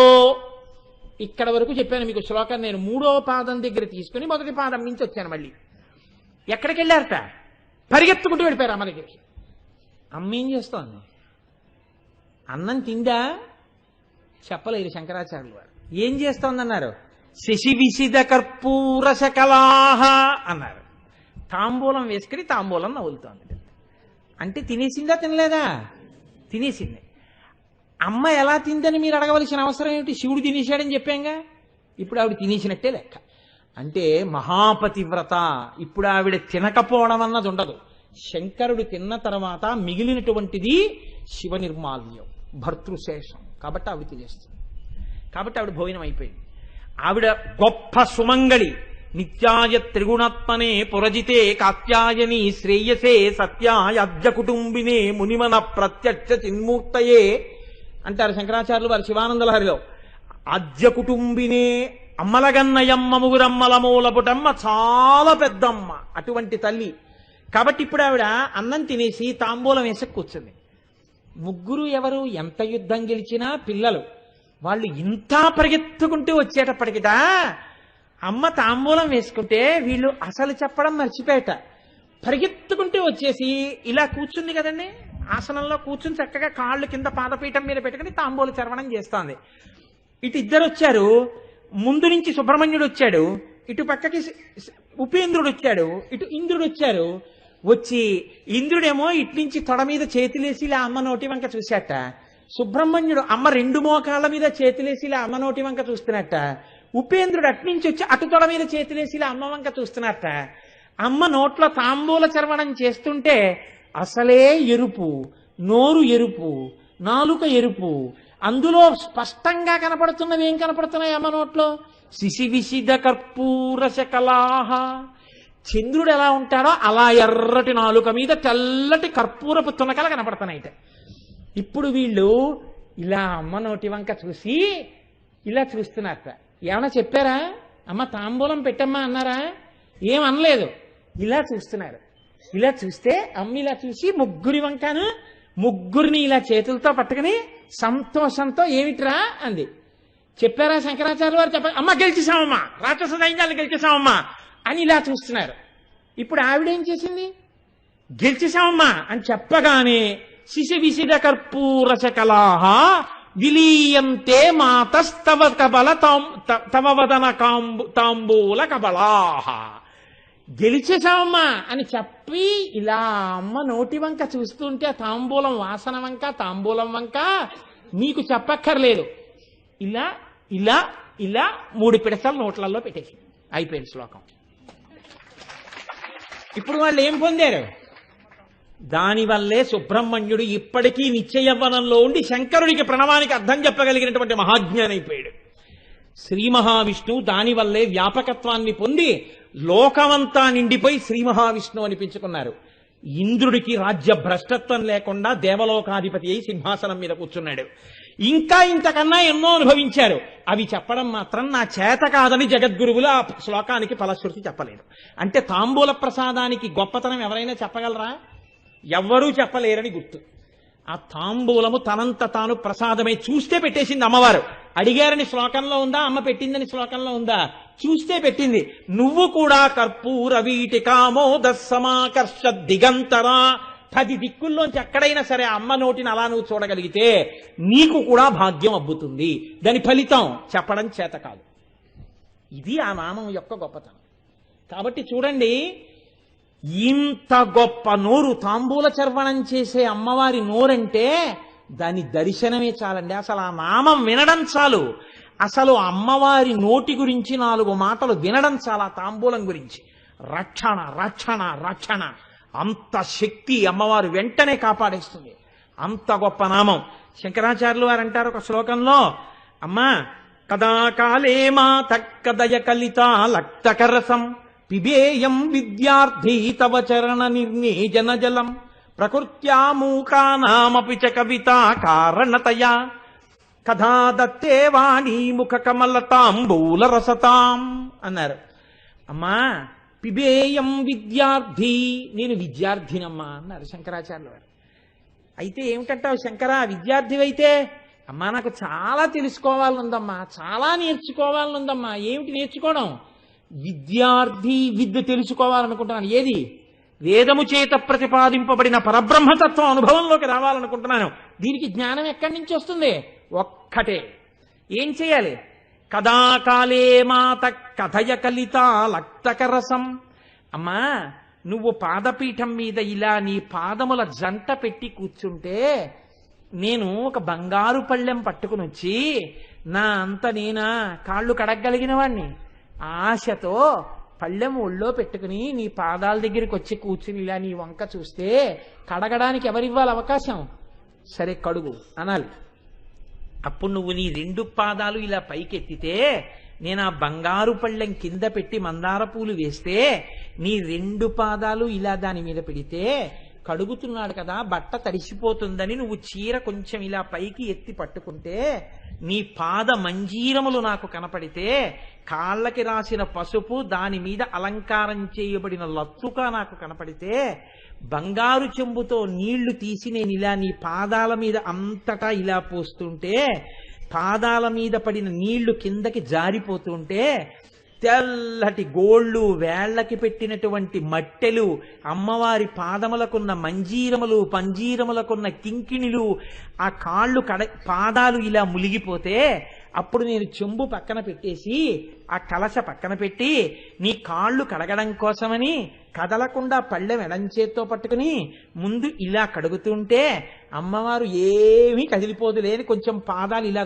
నొక్కి పెడితే అమ్మ నన్ను 2 చేతులతో కడగమంటోందనుకుని ఇలా కుడి చేత్తో ఇలా పాదమంతా చుట్టూ తిప్పి కడుగుతుంటే చల్లటి మెత్తటి పాదాలు చేతులకి తగిలితే ఇలా నేను కడగడంలో నా ఈ చేతులు ఆ నీళ్లలో తడిసిపోతే అప్పుడు నేను ఈ పాదం కూడా ఇలా కడిగితే పళ్ళెల్లో నీళ్లు ఇదంతా నాకు అంటుకుంటే నీ పాదములకు ఉన్న లత్తుక పళ్ళెంలో ఉన్న నీళ్లల్లో కరిగి నీళ్లన్నీ ఎర్రగా అయిపోతే అమ్మా నేను అప్పుడు ఉద్ధరిని తీసుకుని నీ పాదాల మధ్యలో లోతుగా ఉన్న చోట ఇలా ముంచి ఆ తీర్థం ఇలా చేత్తో పట్టుకుని కుడి చేతిలో పోసుకుని నేను ఇలా నోటిలోకి 3 మార్లు పుచ్చుకుంటే ఏనాడు నీ పాదతీర్థం అలా పుచ్చుకుంటానో ఆనాడమ్మా నేను సరస్వతీదేవి తాంబూల చర్వణం చెయ్యగా వచ్చినటువంటి ఎర్రని ఆ ద్రవాన్ని మింగిన వాడితో సమానమమ్మా.